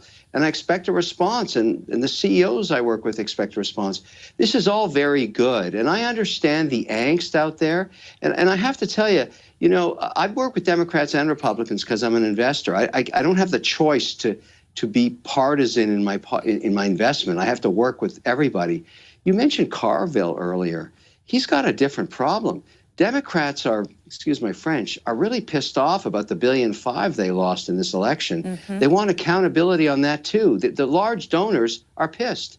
Oh, they're very angry, and we'll be getting to that in just a little bit. You know, I noticed 2 things going on in the polling with DOGE. I've done a deep dive, and in principle, there is support for Elon Musk and DOGE and the idea of cutting spending. There is, and I put that information up. But in practice, Washington Post, Quinnipiac, Pew, Emerson, there's polling showing there's a negative view of DOGE specifically. So you're right that people are averse to change, but I'm wondering your advice. How do you make something that is popular in principle also popular in practice? Well, part of the problem is Elon is an enigma. He's a unique individual. He has extraordinary executional skills. However, when you hold up the chainsaw, it's a little alarming. And I get it, but I would argue to everybody, understand that this extraordinary individual has an amazing track record of executional skills. Why wouldn't you just let him do his thing? And maybe you just don't like the social media around it. But those images are jarring. I get it. However, the data is interesting. Remember, he has no mandate to execute any of this. He can only find it and then use his network to post it and let the press take it. And that's what we do with it. We run with it, and we are happy to. Here is the, oh, what is this? This is what it looks like when nobody gives a shite what you say about Elon or DOGE. Representative Marcy Kaptur slumped to a new low. Is he loyal to? Mr. Musk has just been here 22 years, and he's a citizen of 3 countries. I always ask myself the question, with the damage he's doing here, when push comes to shove, which country is he loyalty to? South Africa, Canada, or the United States? And he's only been a citizen, I'll say again, 22 years. Look at her attacking immigrants. Classic. This is Byron Donalds. The liberal demon rat cronies are all up in a wad because Elon is unfunding all their pet projects. Let's see what Byron Donalds is saying on Fox. You look at their tax. No, it has nothing to do with that. It has to do with this very simple thing. they love the massive bloat and waste because it's like you said, Mark, they get to fit all of their little pet projects underneath the covers where nobody can see it. You got Stacey Abrams and one of her climate fund groups is supposed to get $2 billion when if you look at their tax returns, their revenue is only $100 and they're getting $2 billion. This is the kind of stuff. They're so upset about Elon Musk and the DOGE team having access to the Internal Revenue Service data into the Treasury payment system. But there's a report that came out the other day that under Joe Biden, he let 53 researchers and students, unpaid people, go in and actually have full access to the data of the American people at the IRS. Joe Biden's administration let that happen. So they have no problem with the waste and the fraud and the abuse as long as their special interest groups are being funded and their ideology is being promoted regardless of the will of the American people. But our country can't simply survive that. We are very thankful that Donald Trump and his team are saying enough is enough. They are going to save this nation for the American people and begin the process of restoring a constitutional republic. God bless them all. Man, how cool is that, though? I mean, aside from like what they discovered, I mean, the revelation about how to actually use the manpower at the post office to eliminate 2 redundant functions of government during the census. Unreal. Goodness gracious. Common sense, baby.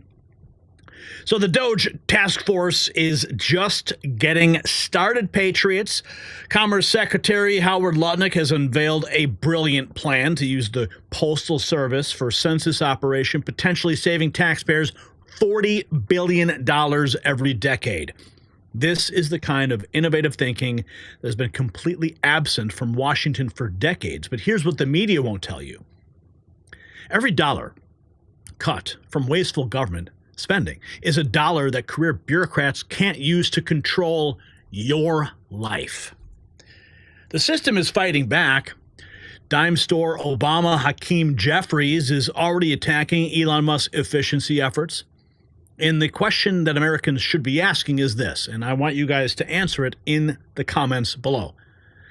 If there wasn't massive waste and corruption, why are government employees having public meltdowns over basic accountability?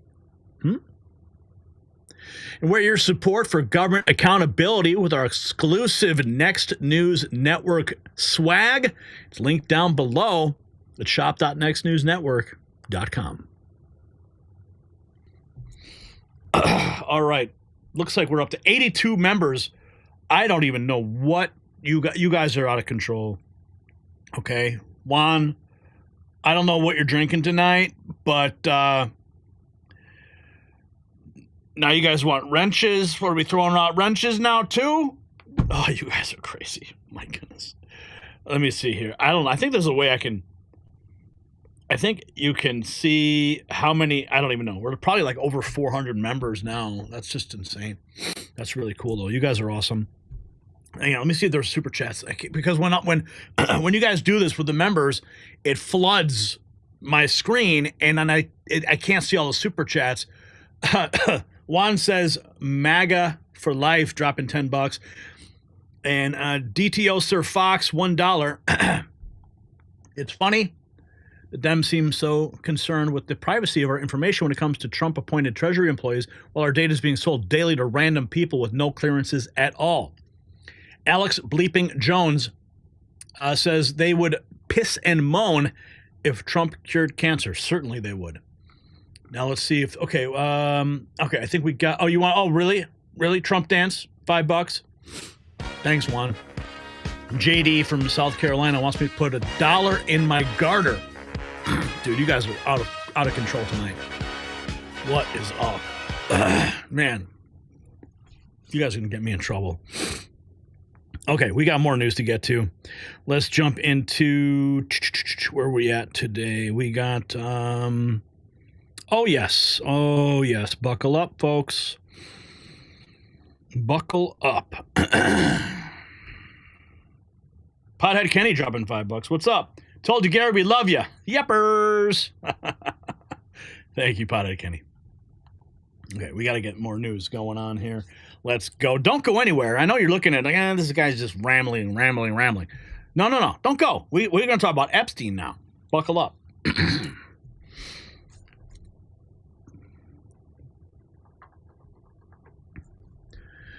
What you're about to witness may be the biggest scandal in American history finally coming to light.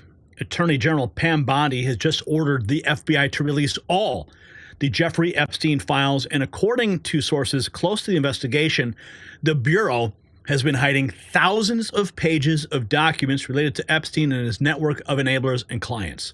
The first phase is being released today. Senator Marsha Blackburn confirming this is just the beginning. General Michael Flynn believes indictments against former FBI Director James Comey and others could come within 60 days. The walls are closing in on the power players who thought they were untouchable, and America is about to learn the truth about who was involved in these horrific crimes. As we expose the painful truth about the Epstein network, many Americans are feeling the emotional toll of these revelations. And speaking of pain, if you're suffering from chronic aches that just won't quit, well, you need to hear about this turmeric breakthrough. Dr. Josh from Connecticut discovered a specialized turmeric extract 200 times more powerful than what's in your kitchen. And while regular turmeric offers minimal relief, this extract attacks pain at its source, shutting it off like a light switch. After helping hundreds of thousands of Americans over 20 years, Dr. Josh's patients are finally free from constant aches without expensive surgeries or ineffective medications. Now, don't settle for any ordinary turmeric. Learn about this special hack and watch the video. It's free at goldenrevive.com/NNN. The link is in the description. Start your journey to pain-free living today. Now, we're going to get into what was or what wasn't released today, but I want to go back. James O'Keefe brought this up again today. In 2019, this was a bombshell. This was footage of ABC anchor Amy Robach caught on a hot mic confessing she had the Epstein story 3 years earlier, but the network dumped it. And he writes, now as the Epstein files drop today, remember, the media protected him, and ask yourself why. 3 years. I've had this interview with Virginia Roberts. I've had the story for 3 years. I've had this interview with Virginia Roberts. We would not put it on the air. So I was told, who's Jeffrey Epstein? No one knows who that is. This is a stupid story.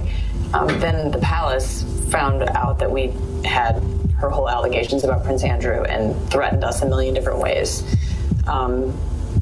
We were so afraid we wouldn't be able to interview Kate and Will that also quashed the story. And then Alan Dershowitz was also implicated in it because of the planes. She told me everything. She had pictures. She had everything. She was in hiding for 12 years. We convinced her to come out. We convinced her to talk to us. It was unbelievable what we had. Clinton. We had everything. I tried for 3 years to get it on, to no avail, and now it's all coming out, and it's like these new revelations, and I freaking had all of it. I'm so pissed right now. Like, every day I get more and more pissed because I'm just like, oh my God, what we had was unreal. Other women backing it up. Hey, yep. Brad Edwards, the attorney, 3 years ago, saying there will come a day when we will realize Jeffrey Epstein was the most prolific pedophile this country has ever known. I had it all 3 years ago.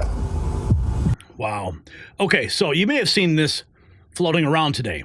The Epstein Files Phase 1. Well, I got my hands on a copy of this binder, and I'm going to break it down for you right now. These are the files the FBI tried to hide from you. The DOJ just released thousands of pages on Epstein's case, but guess what? Most of it is redacted.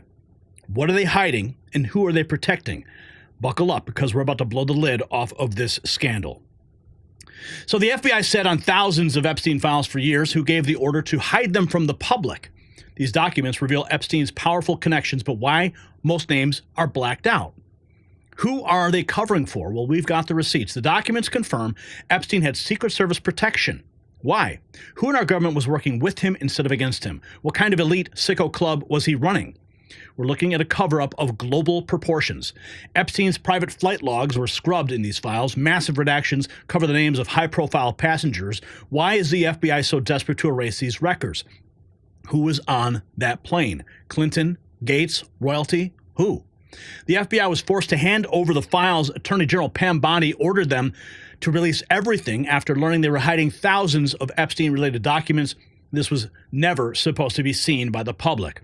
So who was flying on Epstein's Lolita Express? Well, the FBI erased the most damning names, but some slipped through the cracks. Of course, we found Ghislaine Maxwell listed with Epstein, but who else was involved? And the redactions hide the worst of it.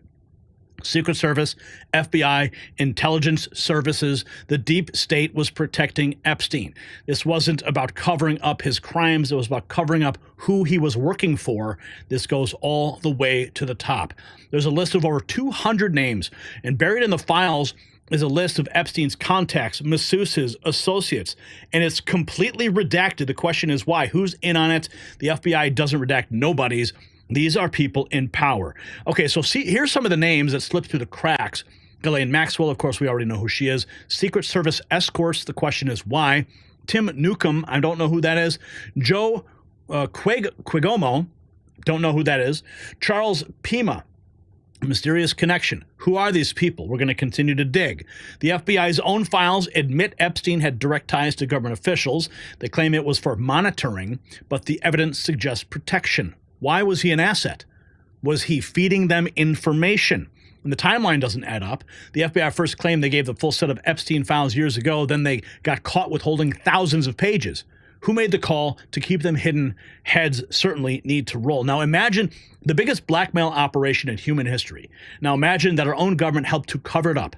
Epstein's power wasn't just his money. It was who he knew and who he controlled. This is bigger than anyone realizes. FBI sources knew about Epstein's crimes for decades, but instead of shutting him down, they let him operate. Why? Who was keeping him in business? These files prove the cover-up. And where are the videos? Epstein was known to have recordings of high-profile individuals. The FBI admitted to seizing footage, but none of it is in these files, so where did it go? Who took it and who is using it? One name keeps showing up, former QA official linked to Epstein's plane. So who is this? And why was a high-ranking intelligence figure tied to Epstein's operation? The cover-up runs deep, and billions are at stake. Epstein's financial records are missing from the files. His money flowed through offshore accounts, shell companies, deep state slush funds. Where did the money go, and who was paying him? There's evidence of Epstein meeting world leaders, scientists, billionaires. His connections go beyond the rich and famous. He had influence in government, finance, and tech. This was not just a criminal. This wasn't just a criminal operation. It was a global network. The names will come out. Every redacted name is a powerful individual who had something to lose. If the FBI won't release the full list, we will find it. This thread is only the beginning. Remember, Epstein's real power wasn't his wealth. It was his blackmail operation. He wasn't just running a trafficking ring. He was collecting and leveraging. He was leveraging powerful people, and the FBI helped to cover it up. So why did Epstein have Secret Service escorts? Who was being protected from? And who was protecting him? These files create more questions than answers, and we will get to the bottom of it. Reminder, as I just showed you from the file, the video from James O'Keefe, the media is complicit.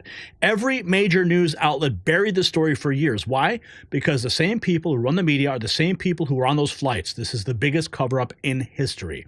The FBI did know everything. They had the evidence, the records, they had the names. They chose to hide it. Epstein was just the tip of the iceberg. It was a global operation. So every time someone gets too close to the truth, they disappear. The full Epstein list is a ticking time bomb, and the elites are terrified that this is going to get out.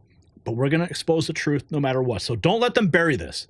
They want you distracted. They want you fighting over nonsense while they erase the evidence. We see right through it. Epstein's secrets are coming out whether they like it or not.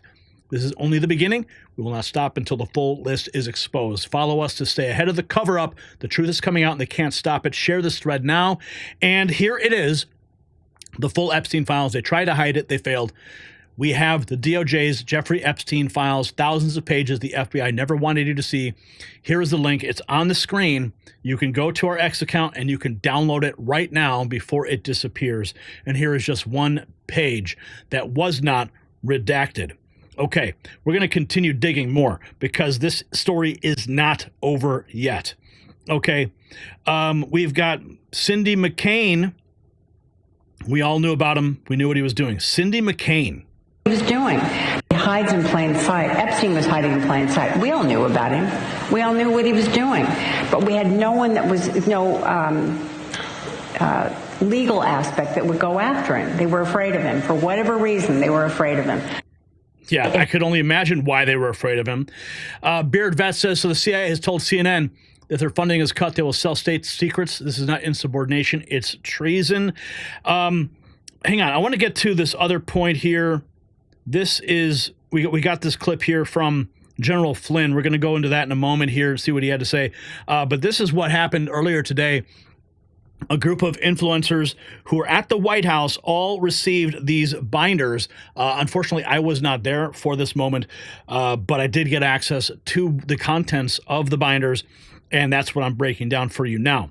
Okay, but there was a letter that was sent. Okay, the Attorney General has now ordered the FBI to hand over the full Epstein files. No more cover-ups. So here's the bombshell letter. The FBI hid thousands of pages of documents related to Epstein, and now the full truth is about to be revealed. This is the letter that Pam Bondi sent to the new FBI Director, Kash Patel. She says, before you came into office, I requested the full and complete files released related to Jeffrey Epstein. In response to this request, I received approximately 200 pages of documents, which consisted primarily of flight logs, list of contacts, and a list of victims' names and numbers. Okay, she says by 8 a.m. tomorrow, the FBI will deliver the full and complete list. And she wants to have the files in her office, records, documents, audio, video recordings, and materials related to Epstein and his clients, regardless of how such information was obtained. There will be no withholdings or limitations to my or your access. The Department of Justice will ensure that any public disclosure of these files will be done in a manner to protect the privacy of victims in accordance with the law. Okay, so let's dig a little bit deeper. What happened here?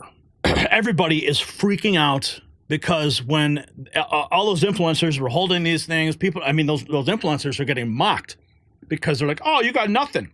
You got blank pages. You got redactions. Well, let's find out what happened. AG Bondi requested all files on Epstein. I was only given 200 pages, mostly flight logs, contacts, victim lists. The FBI claimed it was everything. Of course, they lied. Now Bondi has uncovered a hidden trove of thousands of pages that were never disclosed. So what's in the files? According to the letter, the FBI in New York has all the investigation and indictment documents, audio, video recordings of Epstein and his clients, financial records, communications material linked to Epstein's network. The FBI has now been busted hiding the evidence for years. Powerful elites have worked overtime to bury the Epstein case. The FBI repeatedly lied. They never disclosed the extra documents, and Bondi says the DOJ will ensure full disclosure, but only after careful vetting. The FBI only has 24 hours until 8 a.m. tomorrow, February 28th, to hand over every single file, no withholdings, no limitations, all records, documents, videos, and client material. So who is she coming for? It's not just about Epstein, it's about his clients. The elite ring that's been shielded for years. Bondi's letter makes it clear every name, every deal, every crime will come out. No more protecting the powerful.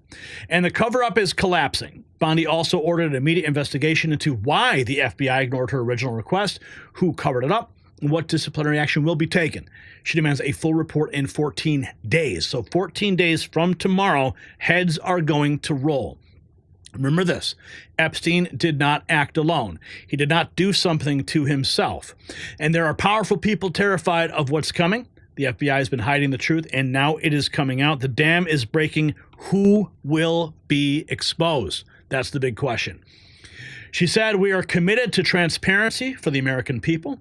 After decades of corruption, we finally have an attorney general willing to go after the real criminals. So what happens next? Buckle up. By 8 a.m. tomorrow, the FBI must turn over everything. Within 14 days, Bondi expects a full report on the FBI misconduct. Beyond that, investigations into every single name in those files, no more protection for the elite, and the panic is real. Who are they protecting? Who ordered the cover-up? Who will be exposing the files? who will be exposed in the files. Of course, the entire world is watching. The Epstein client list has been a ticking time bomb, and it is about to explode. So share this far and wide. The biggest cover-up in history is coming apart. The FBI has been hiding Epstein's secrets. Now they have to hand them over. Justice is coming. Okay, so this is the fallout from today's disclosure of phase 1 of the Epstein documents. Everyone's like, they got nothing. They got handed a bunch of redacted garbage. But we know now Pam Bondi, she's on fire. She is on fire. She wants answers. We're going to find out more tomorrow. And speaking of the FBI, here's what General Flynn, he believes in 60 days we're going to hear about indictments against Comey and others. Let's check out what the good general is talking about. One of the first targets. I want people to understand that Trump's strategy for what he is doing right now, very calculated and very purposeful. And now that he's got his team on board, he had his first cabinet meeting today. And now that he's got his team on board, that you can see that, you know, the guns are coming out metaphorically, right? And Comey is going to be one of the first targets, because what is going to happen, and this is why I think you're absolutely right, that within the next probably 60 days or so, we're going to hear about indictments coming against him and others. You know, there are going to be grand juries sealed and such, and that kind of stuff will go along. But between Cash, Dan Bongino, Pam Bondi, President Trump, and then others of us that are involved in some of these aspects of what we're trying to do, Comey is going to fold. And he's going to fold like a cheap cigar. And it won't just be Jim Comey, because Jim Comey is going to be asked about, well, who else knew about it? Did you brief Barack Obama? Did you brief the Attorney General at the time? Did you speak to Jim Clapper? Did you speak to John Brennan? Did you speak to Susan Rice? Did you speak to Sally Yates? Who else was part of this conspiracy to undermine, at the time, the candidate of a major political party, Donald J. Trump, during the 2016 timeframe? And then all of that then led into Russiagate, right? Led into the initial components of the coup to basically take down America, destroy this country as we know it, and turn it into part of the one world order that the globalists want. And he's not going to get away with this. So Jim Comey ought to go to the tall man's shop, get measured for an orange jumpsuit, and because he's going to go to prison whether he likes it or not. Going to prison whether he likes it or not sounds good to me. I'm all for it. Here is Jim Comey. That I'm missing it. Here are you and the Inspector General, Michael Horowitz, answering the same question. Do you think this is vindication? It is. I mean, the FBI's had to wait 2 years while the president and his followers lied about the institution. Finally. Yeah, well, guess what? You're going to get caught up. Here we have more on the Epstein list.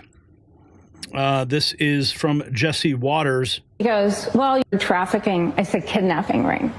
And I said, I was kidnapped, and he's having all these children come and go all day. What are you going to do? And he goes, well, you can do what you want. And he hung up on me. I never heard from him again. 10 years. Hung up on you. He hung up on me. That's right. They hung up on me. And when was the next time you spoke to the FBI? In 2006, when they then came to me, I'm in North Carolina, hiding in the woods. When I answered the door, I asked them if they were there about my student loans. And they laughed and said, no, it's about your 1996 Epstein report. So when the FBI did speak to you, years later, you can't even count how many more victims of Epstein there were. What did they say to you then? And my agent, she said, Maria, we're going to get him. Anyway, bottom line, they didn't get him, Jesse. So they didn't do anything. Nothing ever happened.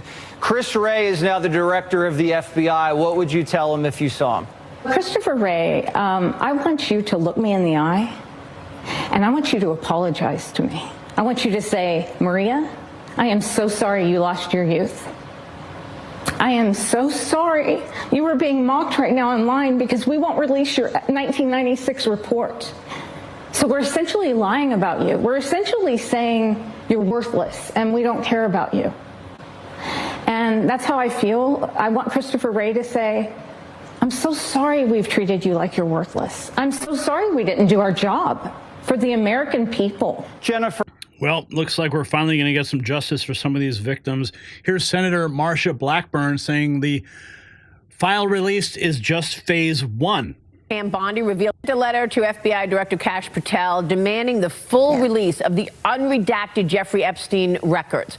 Attorney General Pam Bondi revealed some of the Epstein files will be released today. Here's what she said. Watch.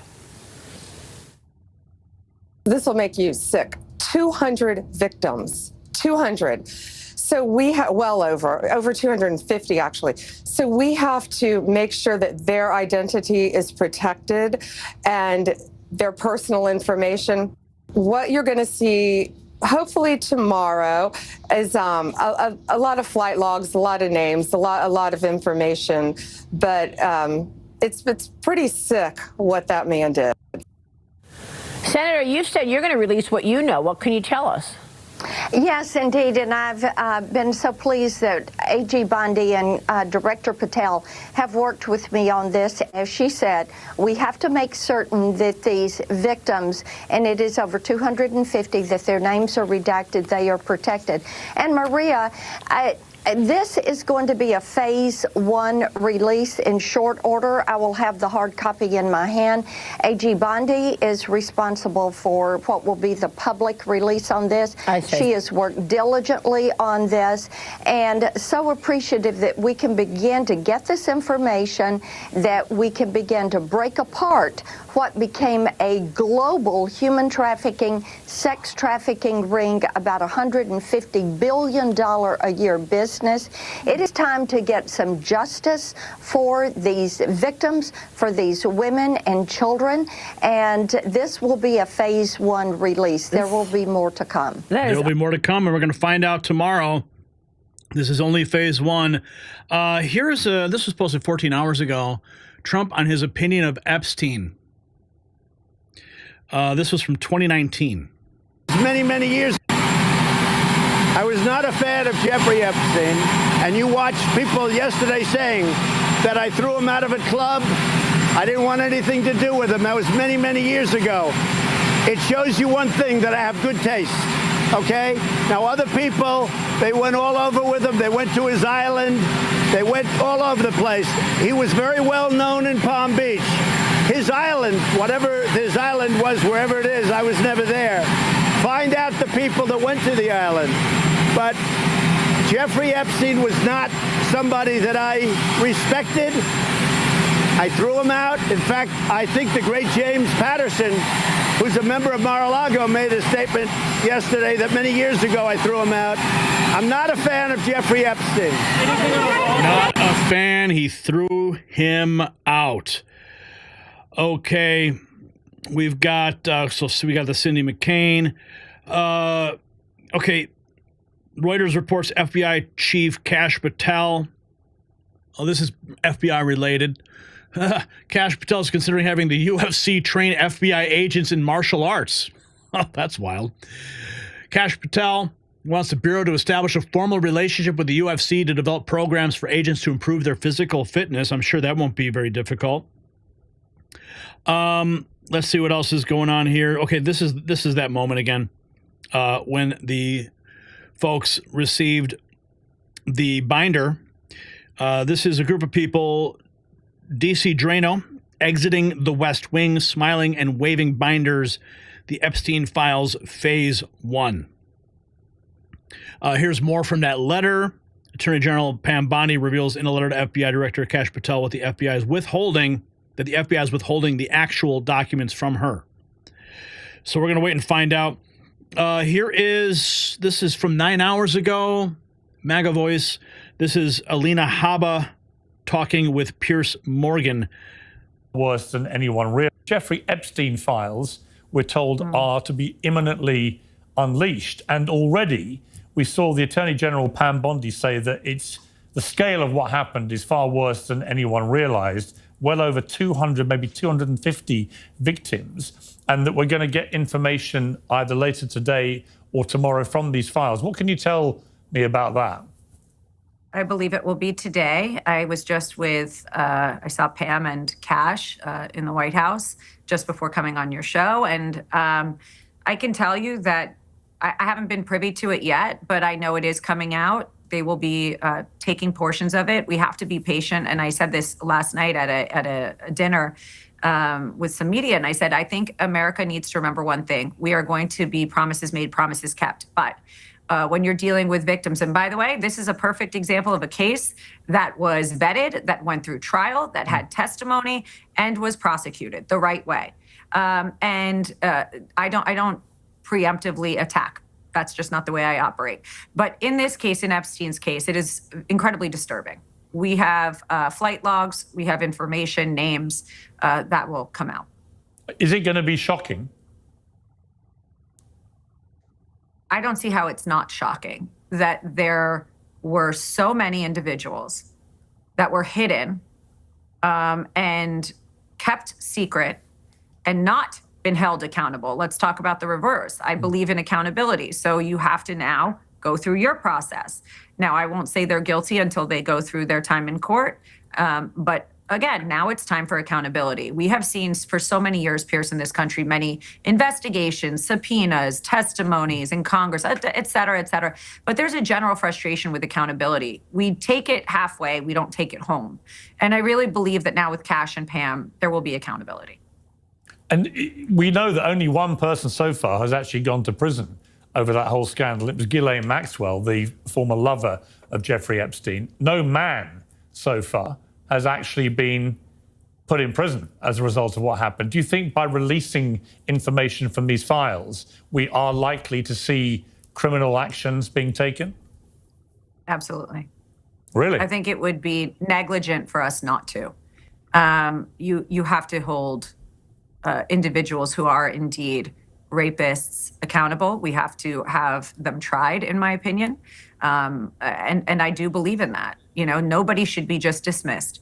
You have to have your time in court and your case will be heard. But to hide lists, to protect political friends, all of that, we don't have time for that. Ain't no one got time for that. The implications of these Epstein revelations cannot be overstated. For years, powerful figures in politics, business, and entertainment have operated with complete impunity, secure in the knowledge that the FBI and the DOJ would protect their darkest secrets. Well, today that protection is crumbling. Alina Habba has confirmed criminal charges are coming, and this is just phase one of the document release. We're talking about potentially the biggest scandal in modern American history finally being exposed. The victims of these horrific crimes deserve justice. The American people deserve to know which elites were involved. So ask yourself this, and drop a comment on this.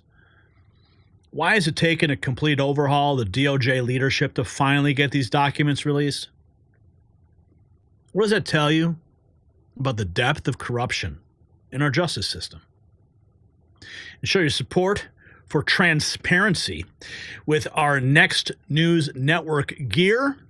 Grab a hat, grab a shirt, link down below, shop.nextnewsnetwork.com. Damn! It's going down tomorrow. Holy cow, man. The gig is up. The gig is up. Okay, what are you guys doing? What kind of mischief are you guys up to tonight? 82 members, $82 in chat revenue. Wow, 82. We gonna get 100 tonight? We gonna break 100? 100 chat and 100 new members. That would be crazy. I think the highest you guys ever did was like 90 something members. We only need 20 more, Juan. Oh man, okay. Let's see. Our Skies today dropping $5. Character looking impressed saying, whoa. Angry Yeti TV. When you hear someone say Elon isn't elected, simply respond that many of the people in departments he's looking into aren't elected either. Good point. And Our Skies today, what's this? A pink ice cream cone for $1.49.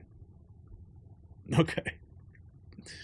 All right. Let's get on with the next topic of the evening.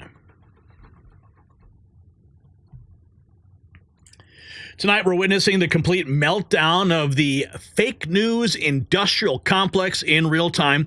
President Trump just masterfully shut down a reporter's pathetic attempt to drive a wedge between the United States and the United Kingdom during today's joint press conference with Prime Minister Starmer with the simple, "That's enough." Trump exposed their divisive tactics for the world to see. The media's desperation is palpable as their ratings plummet and their credibility evaporates. From Joy Behar's baseless claims about Elon Musk supporting apartheid to CNN's pundits' meltdowns, the establishment media is in full panic mode. Why? Because Trump is succeeding where they said he'd fail. He's forcing unprecedented international cooperation, reshaping global politics, and exposing the media's manipulation along the way. And while the fake news spreads misinformation, Americans need real solutions for their pain, not fabricated stories. Top medical experts have revealed a groundbreaking 100% drug-free pain reliever that's revolutionizing pain management, Canalidine. Unlike media deception, Canalidine delivers honest results by optimizing your body's natural endorphins, providing full-body relief without dangerous pills or known side effects. Over 1 million Americans and hundreds of professional athletes have embraced its power because it's legally available worldwide, certified drug-free, and causes no grogginess or addiction. After 14 years of rigorous clinical research proving its safety and effectiveness, you can now try Canalidine for less than $1 a day. While the media pushes false narratives, we are offering genuine relief. Click the link below for a risk-free 90-day trial at trycano.com/NNN. This special discount expires soon.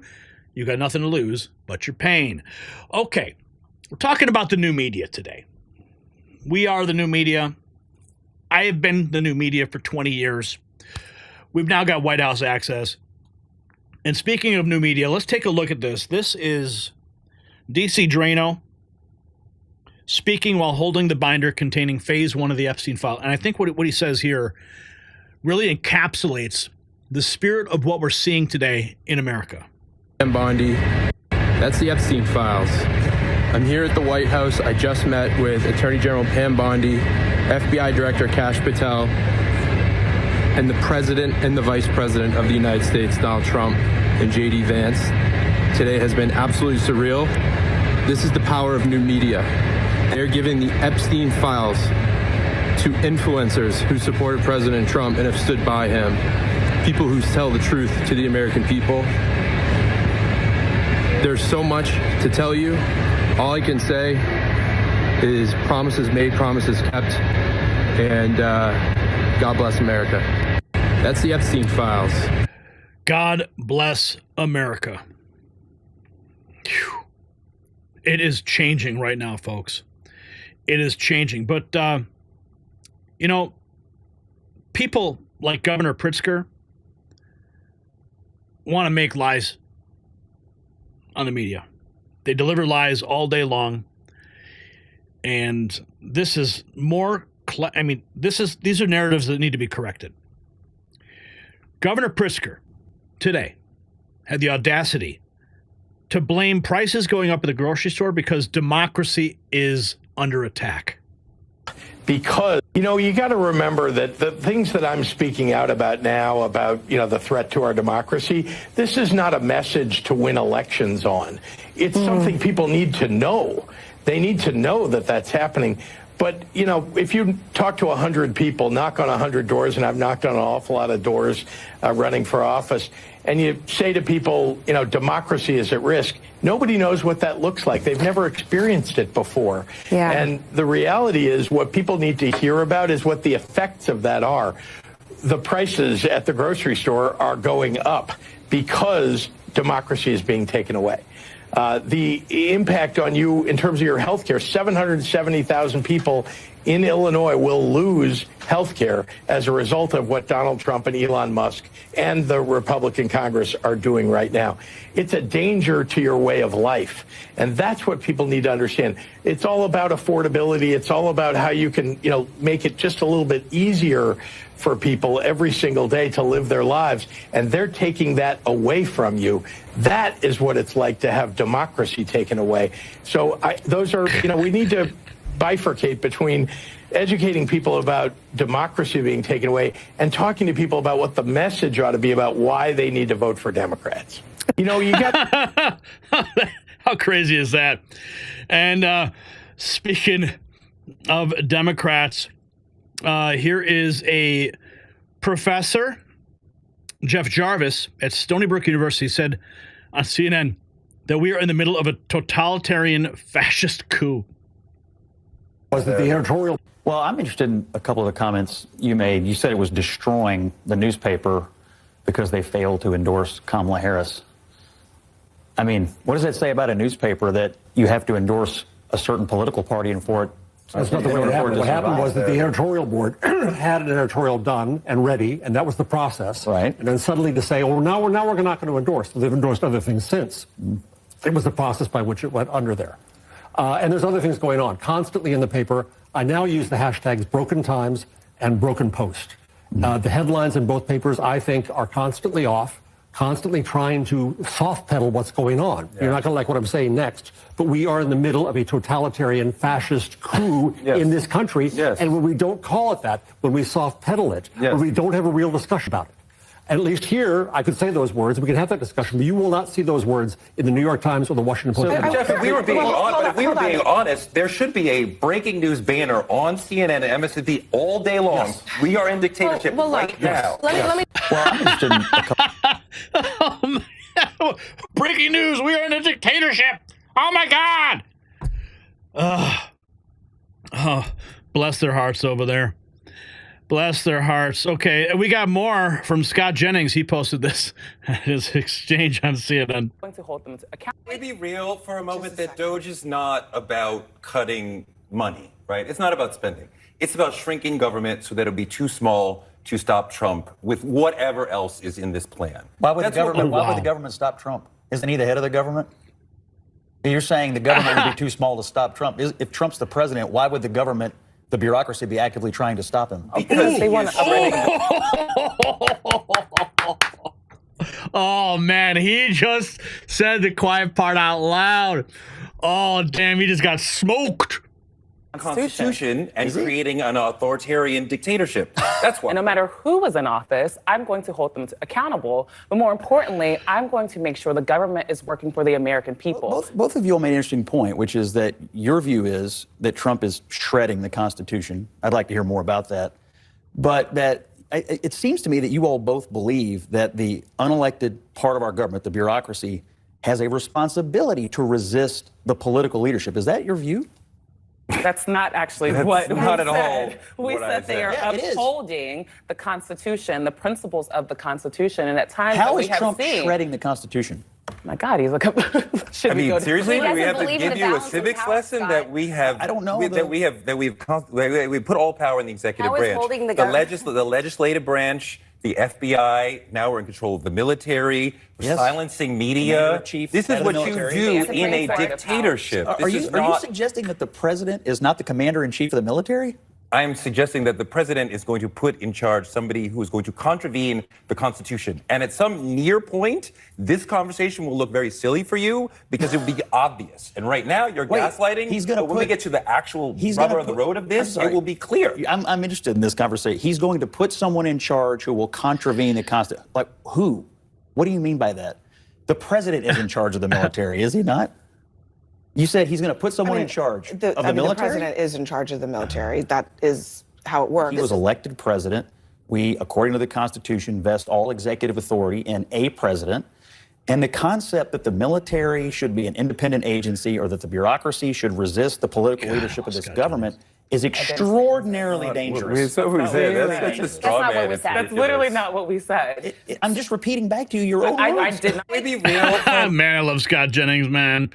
I would love to meet that guy someday. Here's the moment the fake news got slapped down by President Trump. Today, but we didn't. That's enough. Canada. Thank you. Boom. Mid-question. That's enough. Today, but we didn't. That's enough. Canada. Thank you. Please. You hear the laughing in the crowd. Today, but we didn't. That's enough. Canada. Thank you. Please. Yeah, I love it. Here is the Secretary Turner press office.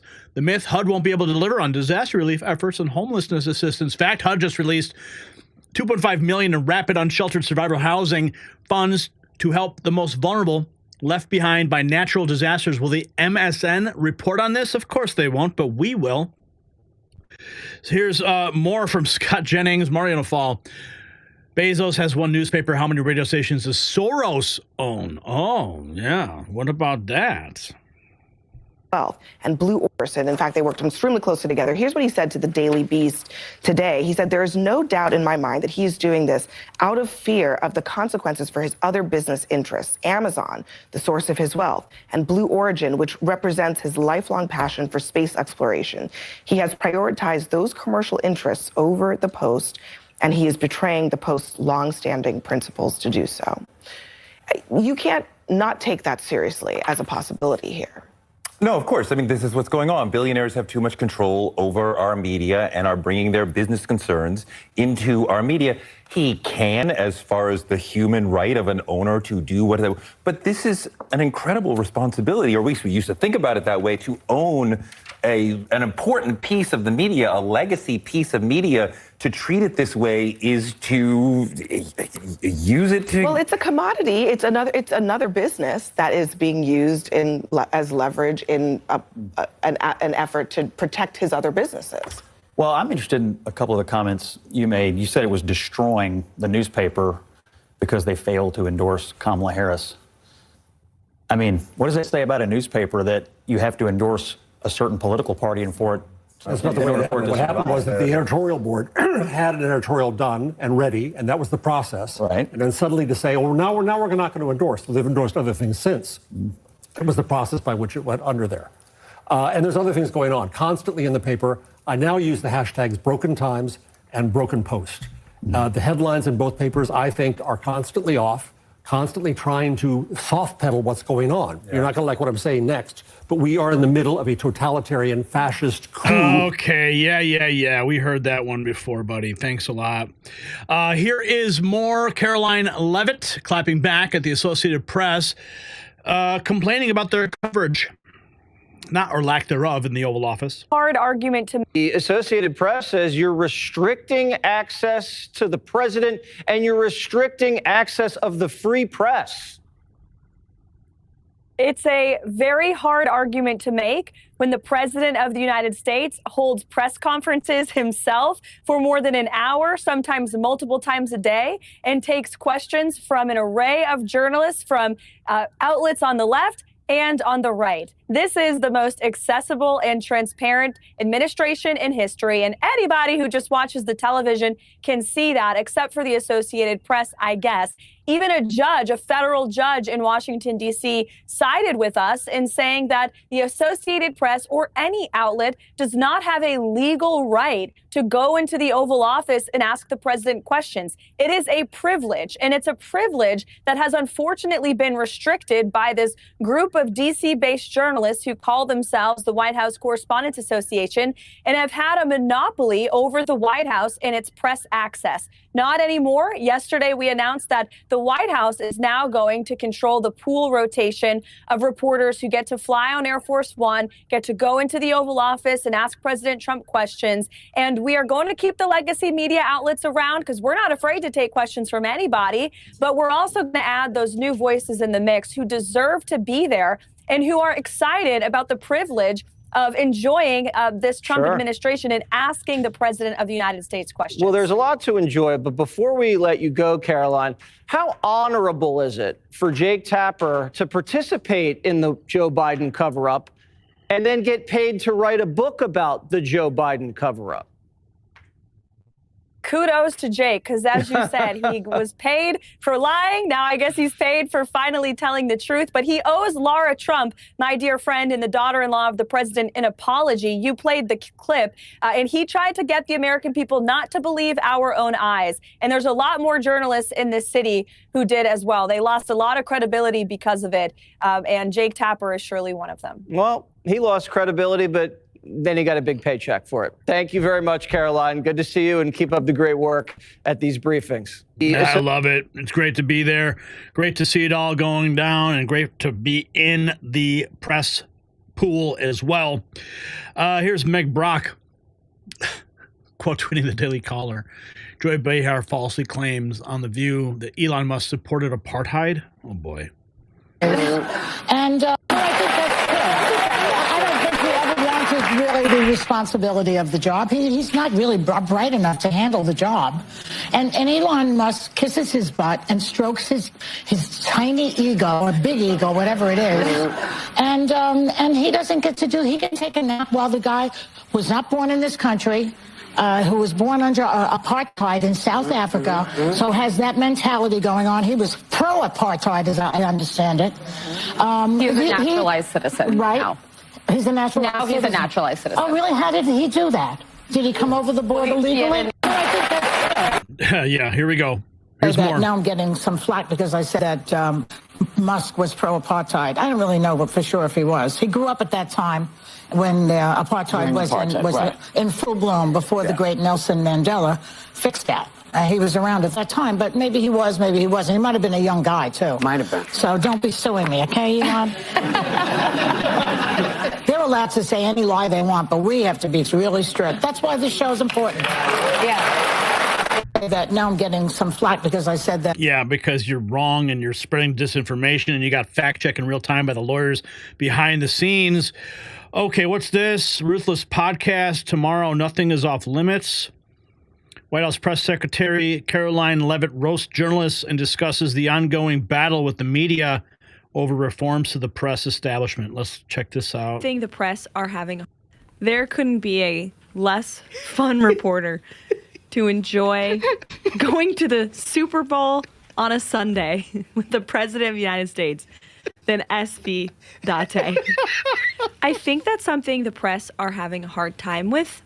We are genuinely having so much fun. Yeah. And this is why you're seeing them obsess over Elon Musk and President Trump. And they're trying so hard but failing to drive a wedge in that relationship. Yeah. Because they love those sensational stories of trying to pin people against each other. And as staff and the president himself is having the time of his life. I mean, he loves doing these Oval Office press conferences. Yeah. Like, Well, he's saw a him master. yesterday. He Yeah. was like, Caroline, get the hats. He comes back. I get the Trump was right about everything. Red hats. He's handing them out to the journalists. Like, they've never seen anything like this, and they don't know how to do it. They're like, Because how dare you? They know he's funny. Yeah. And they know we're having fun, but Can't do it. they don't. Oh, we are having so much fun. And so much winning is happening. I'm here for every moment. You guys are having fun with me. What is this? Oh, what's this? More? For this long. We're seeing that Americans now are looking forward to perhaps a recession. Can I respond to some of this? I've sat here patiently for this long speech. So it seems to me that Democrats are taking a three-pronged approach at attacking Donald Trump. One is openly rooting for the failure of the United States by wish-casting a recession, which is just an insane political strategy. Number two, wanting to pin their entire political future on keeping government as large or larger than it is now.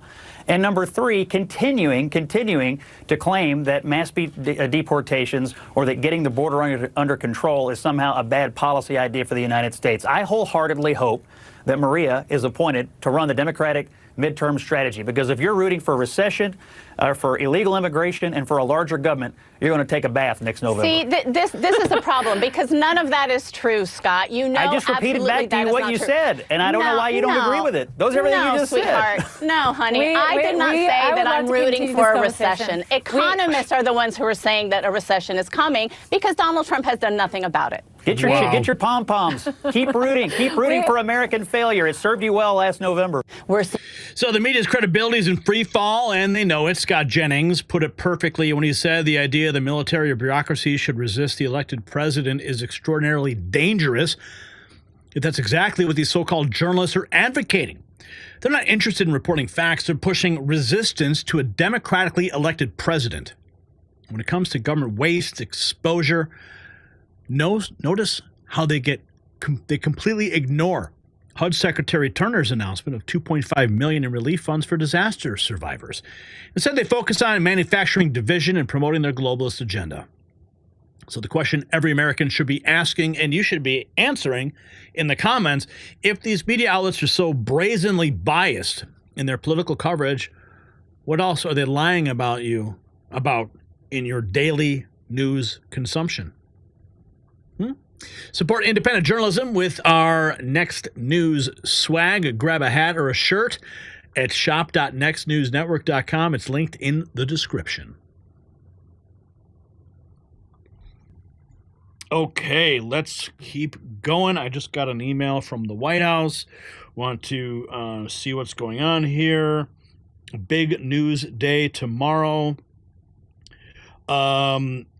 Our producer Todd is currently en route to West Palm Beach. And let's see here.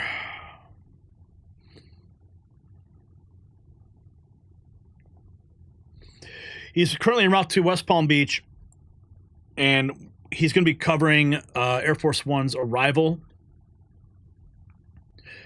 So that's going to be huge. That's going to go down 7:25, landing at Palm Beach International Airport.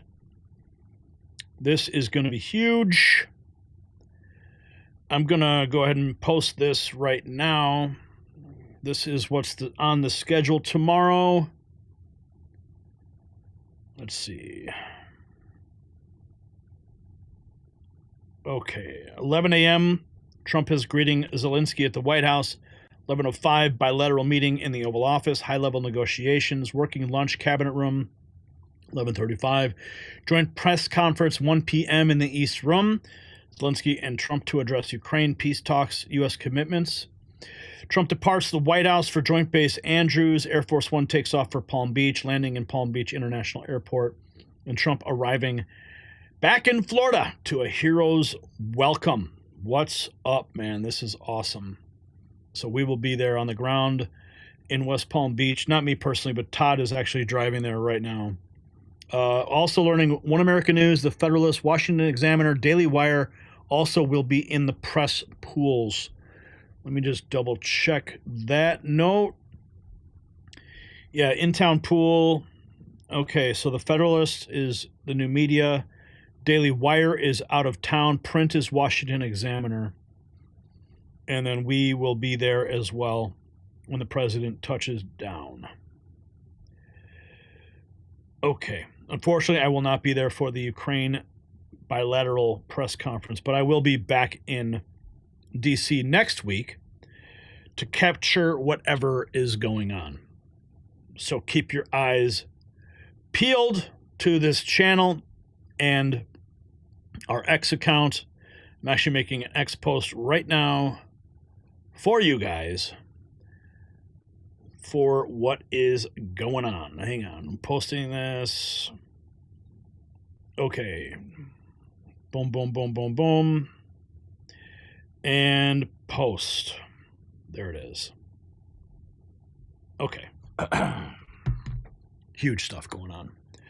Sorry. Got an email from the White House. What do you want me to do? All right, let's go to our next topic. Was there anything else going on? 92 members. We are 8 members away from 100 today. Jeez. And chat revenue, $87.47. Who is behind this? Is it Juan again? 10 memberships. And a hands doing a high five. Okay. Thank you. Juan.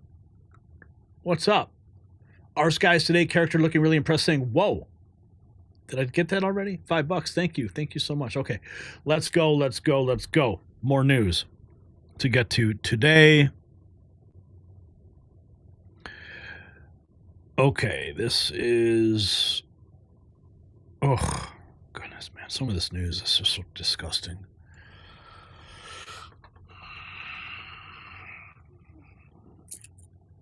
What? 99 new members? Who just did this? What are you doing again? Wow. Juan gifting 10 membership. 102. Whoa. You did it, Juan. You did it. Juan is like our secret weapons. You're awesome, dude. Thank you. Wow. Okay. Let's go.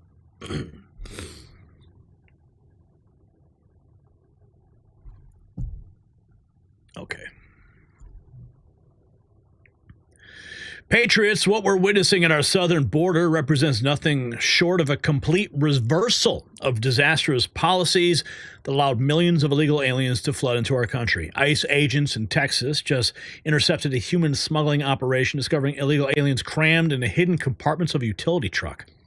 This is happening as ICE reopens its Newark facility to detain 1,000 immigrants, nearly doubling detention capacity in the New York metro area. But that's not all. In a historic move that the mainstream media won't tell you about, Mexico has extradited 29 narco kingpins to the United States, the largest single extradition in history.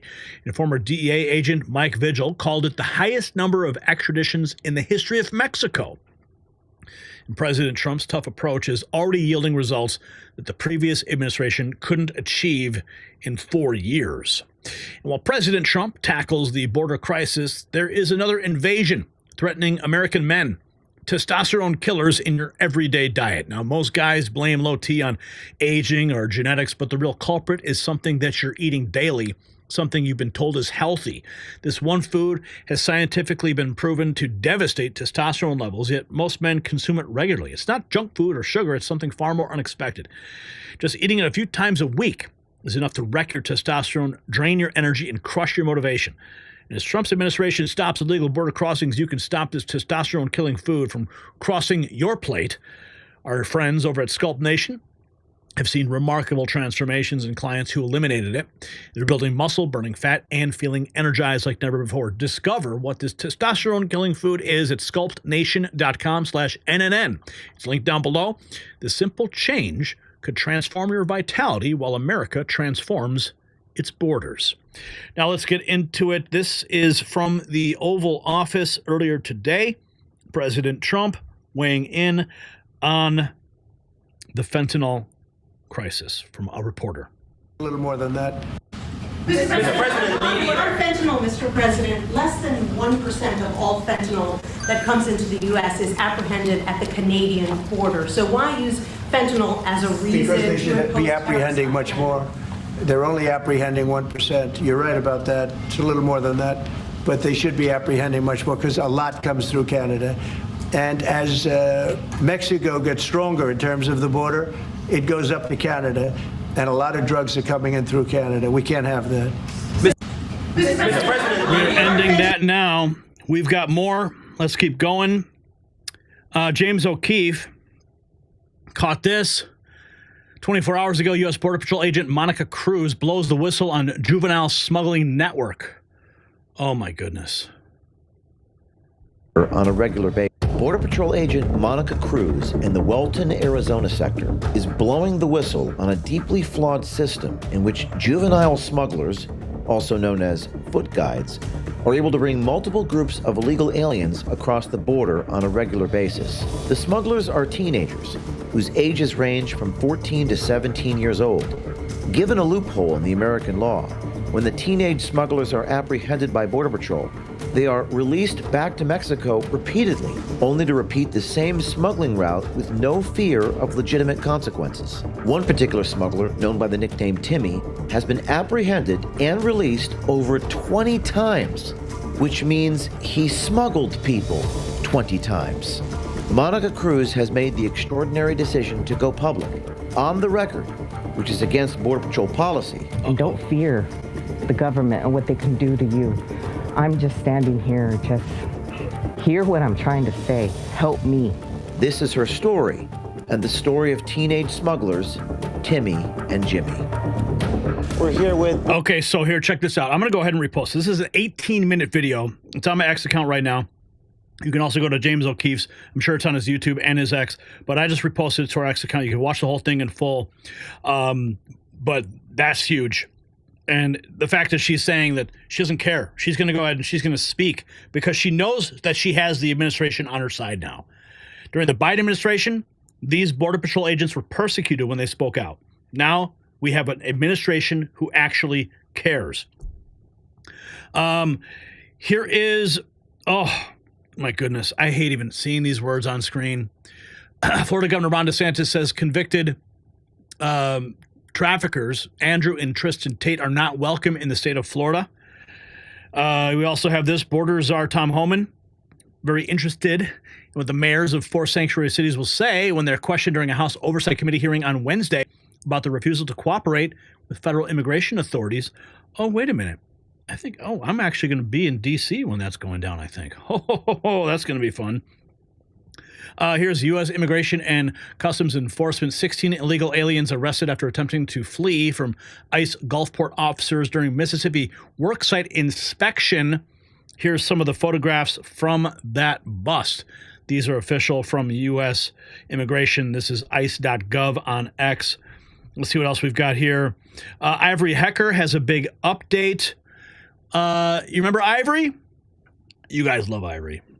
We all love Ivory. And here she is, had the big update 24 hours ago on an investigation of the illegal immigration colony. Problem that's been ICE announced that federal agents arrested 118 illegal immigrants this week in the Colony Ridge community just outside of Houston, Texas. They were arrested for crimes like homicide, manslaughter, sex crimes, including child sexual abuse, drugs, and theft. ICE also said that it's been a known problem that's been happening for a while with cartel activity, but there didn't seem to be much that they could do about it until now. Well, Elizabeth Lane and I were aware of the issues at Colony Ridge and wanted to get to the bottom of it while we were filming Beyond the Surface of America. So watch as we go into Colony Ridge, confront the people in charge, and see if they'll admit to who they're facilitating. Here in New Caney, Texas, just north of Houston, is a big land sale for a community called Colony Ridge. The Texas Tribune reports that the developer Trey Harris is denying allegations that he's put out a massive ad campaign targeting people in Mexico and South America. So is this somehow a safe haven for people who have crossed the border illegally? We're about to go unravel this mystery. Follow. Everything you see in dark right here is, all this right here is almost sold out. We still room to grow on this area right here, but it's not developed yet. We're still working on that. And how much is each plot going for? The prices change between, we started the prices around 34,900 and up, you know, depends on the size, depends on where it is located. 34,000? 34,000, yeah. And it looked like it was a lot of like plots where you bring your trailer? And the mobile home, we have some areas specifically just for houses. So that people can have, in some areas it's a mobile home. Yeah. Okay. So for those who are concerned that it's like a haven for people who've migrated illegally, what would you say? I will not say anything. You know, that's they want to believe that. I probably cannot change their mind, but it's not true. Bruh. Beyond the Surface of America with Ivory Hecker and Elizabeth Lane on Unified TV. If you're looking for Ivory, that's where you will find her. We have more Florida law enforcement. Authorities apprehended 19 individuals in a sting operation, with those arrested including a surgeon who's a college professor, an undocumented immigrant, and an elementary school employee and a firefighter. Wow. Another trafficking ring has been busted. Okay, here we have more from ICE. Denied 8 illegal aliens stopped from entering Dimmitt County, Texas communities when ICE San Antonio special agents and partners brought a human smuggling load to an abrupt halt. Illegals were found locked inside, hidden in compartments of this utility truck. What? Oh my goodness. Oh my goodness. Oh. The links people will go. Here we have more. ICE is reopening a Newark facility to detain 1,000 immigrants, nearly doubling the agency's detention capacity in the New York metro area. Prison company foresees unprecedented revenue. That's what that's the angle that people are saying. Here we have more with Bondi. Seeing is believing comparing her as state AG to Ken Paxton. She didn't do much. She charged New York officials with civil violations when Tom Homan is recommending criminal. Tom Homan hasn't stopped working and still manages some appearances on Fox and CPAC. So they're still, I mean, even with their public appearances, they're still doing stuff. Sure hope Tom Homan and his crew come to clean up Michigan. We know that Governor Whitmer and AG Nessel will fight them all the way, but Michiganders are tired of this crap. D. White, we need Tom Homan in that position, someone who would kick and take names. They're not afraid of her. She's been busy doing interviews and speeches. She could have focused on those files. Can't believe she trusted the FBI of all people. Well, those files are coming out. Let's see what else have we got here in this list of news today. Okay, speaking of President Trump, this was from the Oval Office. Here's more. Don't see it at all. From the talks with Canada and Mexico so far, are you not seeing the progress that you wanted in order? I don't see it at all. No, not on drugs. We've done a great job. If you look at Tom Homan, he's been incredible, and Christie, they've done a great job in terms of the border. But the drugs continue to pour into our country, killing hundreds of thousands of people. We're losing substantially more than 100,000 people. I mean, dead. They're dead. The families are destroyed after that happens. So it's, you know, it's not just that. That's the ultimate. But the families are absolutely destroyed. The drugs come in through Mexico. They come, a lot of them, not all of them, but a lot of them come from China. And that's why we did that. It's 10 plus 10. In 10 case, 10. Was there confusion on that? There was, sir, yeah. Okay, 10 plus 10. It's a second 10. And I think you'll, I think you're going to see eventually, you're going to see drugs stopping, because the country should not be allowing those drugs to come into the United States of America. And we're not going to allow it to happen. Game over. Here we have more. This is on the narco terrorists. Historic narco extradition. Total of 29 narcos being extradited from Mexico to U.S. today. Former DEA agent Mike Vigil says there might be more. This is the highest number of extraditions in the history of Mexico. It's historic and a very bold move. Here's a government-funded university. Question: are they aiding and abetting? No ICE allowed. Per policy, only faculty and officially enrolled students in this class may enter this classroom. Okay, yeah, and what if they have a warrant? Here's more from the Border Patrol. Elon Musk says this is giving him Thunderdome vibes. What the hell?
What in the hell is going on? Let's go Border Patrol. I don't have any more context to provide for you on that one, but that just looks absolutely crazy. But thankfully, we are seeing radical change happening at our border.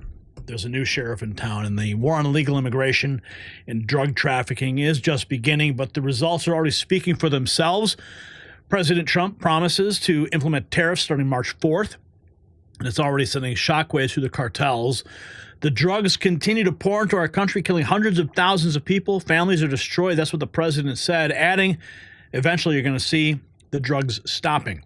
Unlike the previous administration that talked about border security while facilitating mass illegal immigration, Trump is actually taking concrete action. ICE is expanding operations. Border agents are intercepting human smugglers, and Mexico is finally cooperating on extraditions. But here's what the globalists don't want you to ask. If Trump can achieve this much in just 38 days, why couldn't the previous administration do it in 4 years? Was there border crisis by design? Comment below. Show your support for strong borders with your Next News Network gear. Shop.nextnewsnetwork.com. Show your support for real news.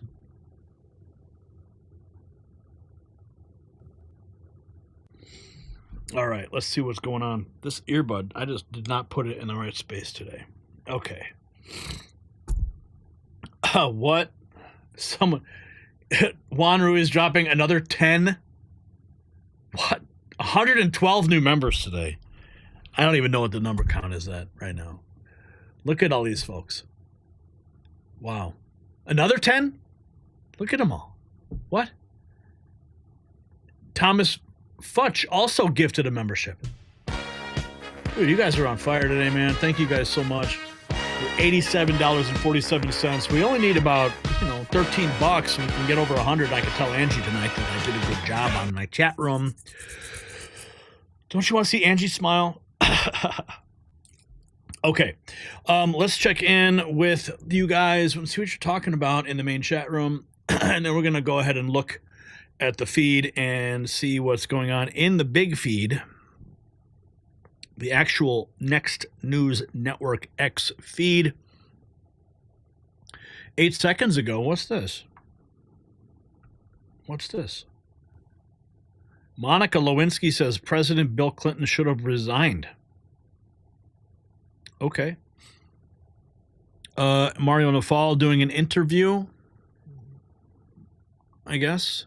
Guess the guest, he says. Americans want mass arrests. Okay, let's check what you guys are talking about here. When did we get a cat? It's rude to ask people for things. I wish I was rich like Juan. Oh, $10. What? What? I just saw $10 come through. What? Nice. $97.47. We only need like $3. $3. Thanks you, Thomas. We love you for what you bring. Thank you. The Trump dance is worth $13. You guys are too much, man. The Trump dance. Gary's town hall, fella. Gary's town hall feels like America. Now dance, says Bella. You guys are horrible. Okay, here we go. All right, fine. Here we go. Going to do the Trump dance for you guys, okay? You want me to stand up and do it? No, I can't. I'm not wearing any pants today.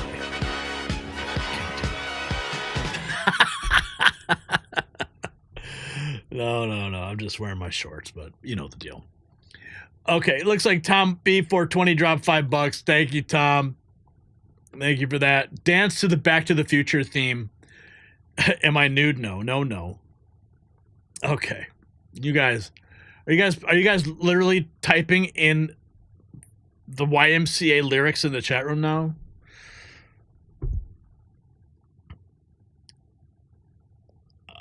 Well, why would you be playing the intro to that song? Because I can't hear it, and I don't want that going out over the feed because that's going to go ahead and create a problem when it's...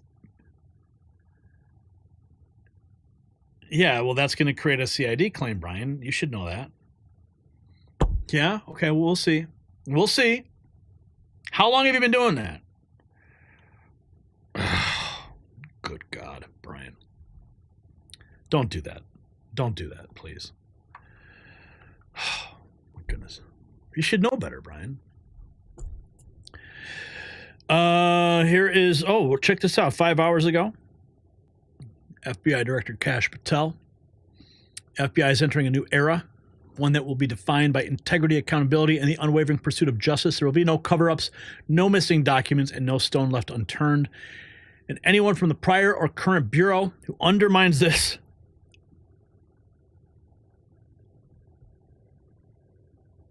will be swiftly pursued. If there are gaps, we will find them. If records have been hidden, we will uncover them, and we will bring everything we find to the DOJ to be fully assessed and transparently disseminated to the American people as it should be. The oath we take is to the Constitution, and under my leadership, that promise will be upheld without compromise. Wow, that's epic. Meanwhile, the New York field office was withholding information on Epstein. We brought that up earlier today. Okay, what else is going on? Leftist vegans are protesting goldfish races in San Diego. Are you serious? See the very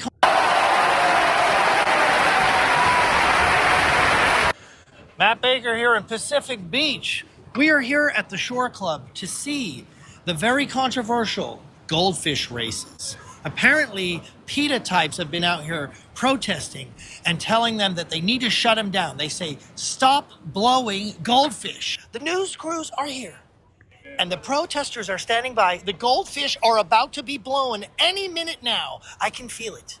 The air is getting thick. The tension is building. What will happen tonight? Will the fish get blown? Will the protesters stop this evil thing from happening? We're here with Justice, the man who went viral, actually bringing attention to this situation. Now, how do you feel? Like, apparently you've been getting death threats, is that right? Yeah, we've been getting death threats. Organizations been getting death threats. We're just trying to speak up for animals, and people think it's goofy. But yeah, that's all we're trying to do is just advocate for animal rights, animal welfare.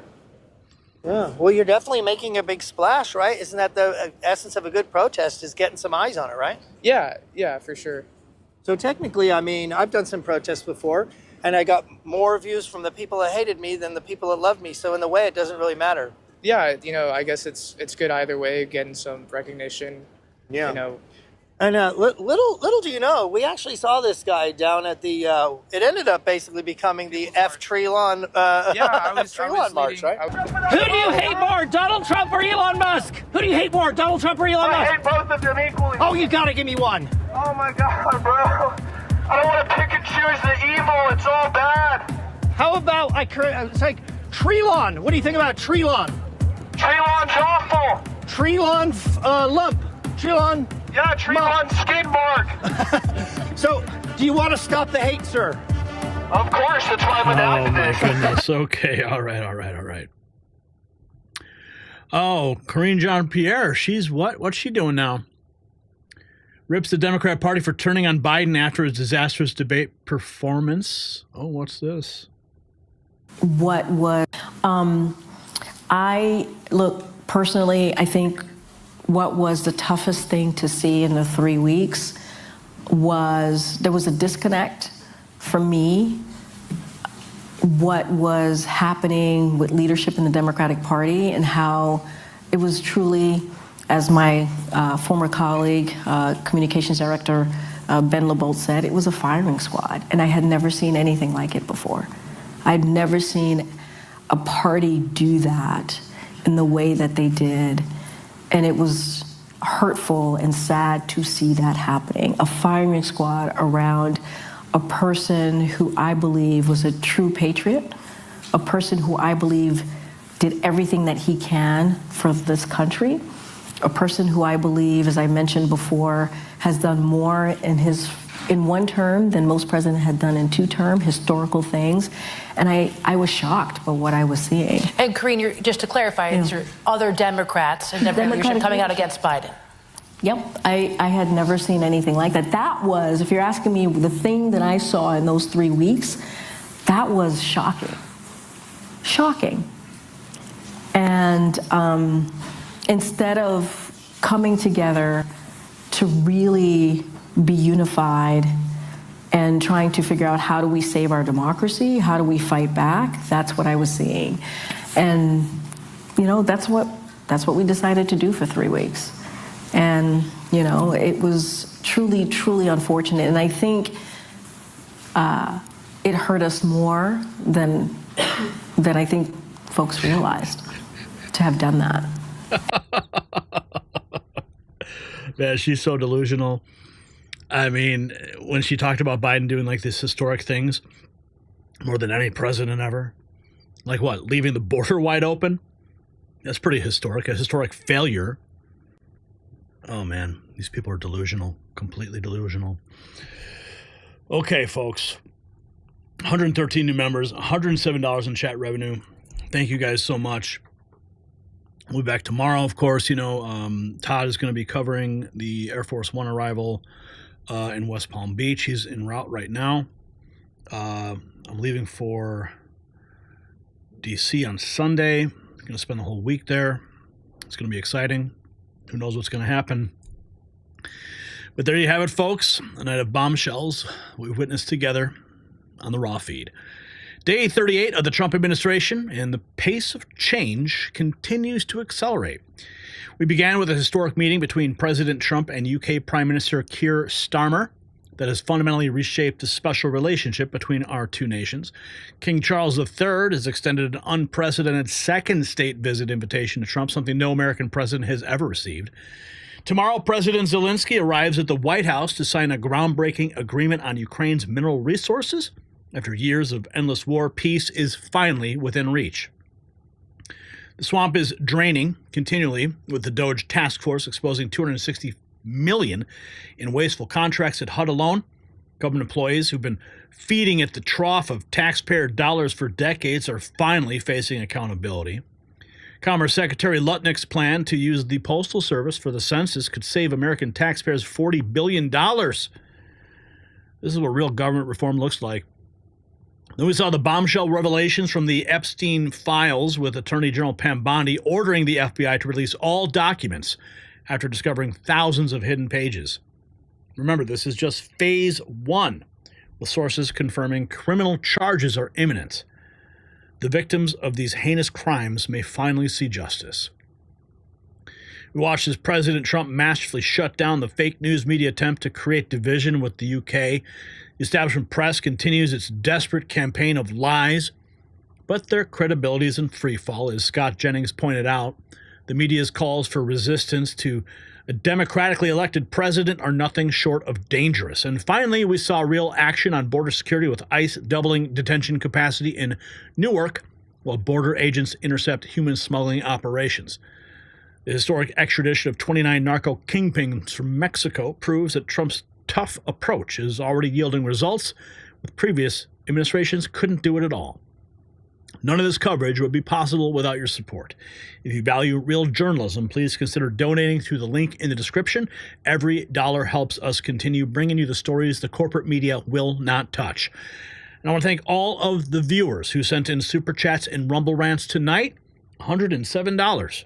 Your contributions not only support our work, but add valuable perspectives to our coverage. And don't forget to check out the merch shop at shop.nextnewsnetwork.com. What are you waiting for? Grab some exclusive Next News gear and show the world that you're part of the movement for truth in media. And a big welcome to our 113 new members. This is Gary Franchi, thanking you for joining the Raw feed. We'll see you next time as we continue to bring you the stories that matter. Good night, America.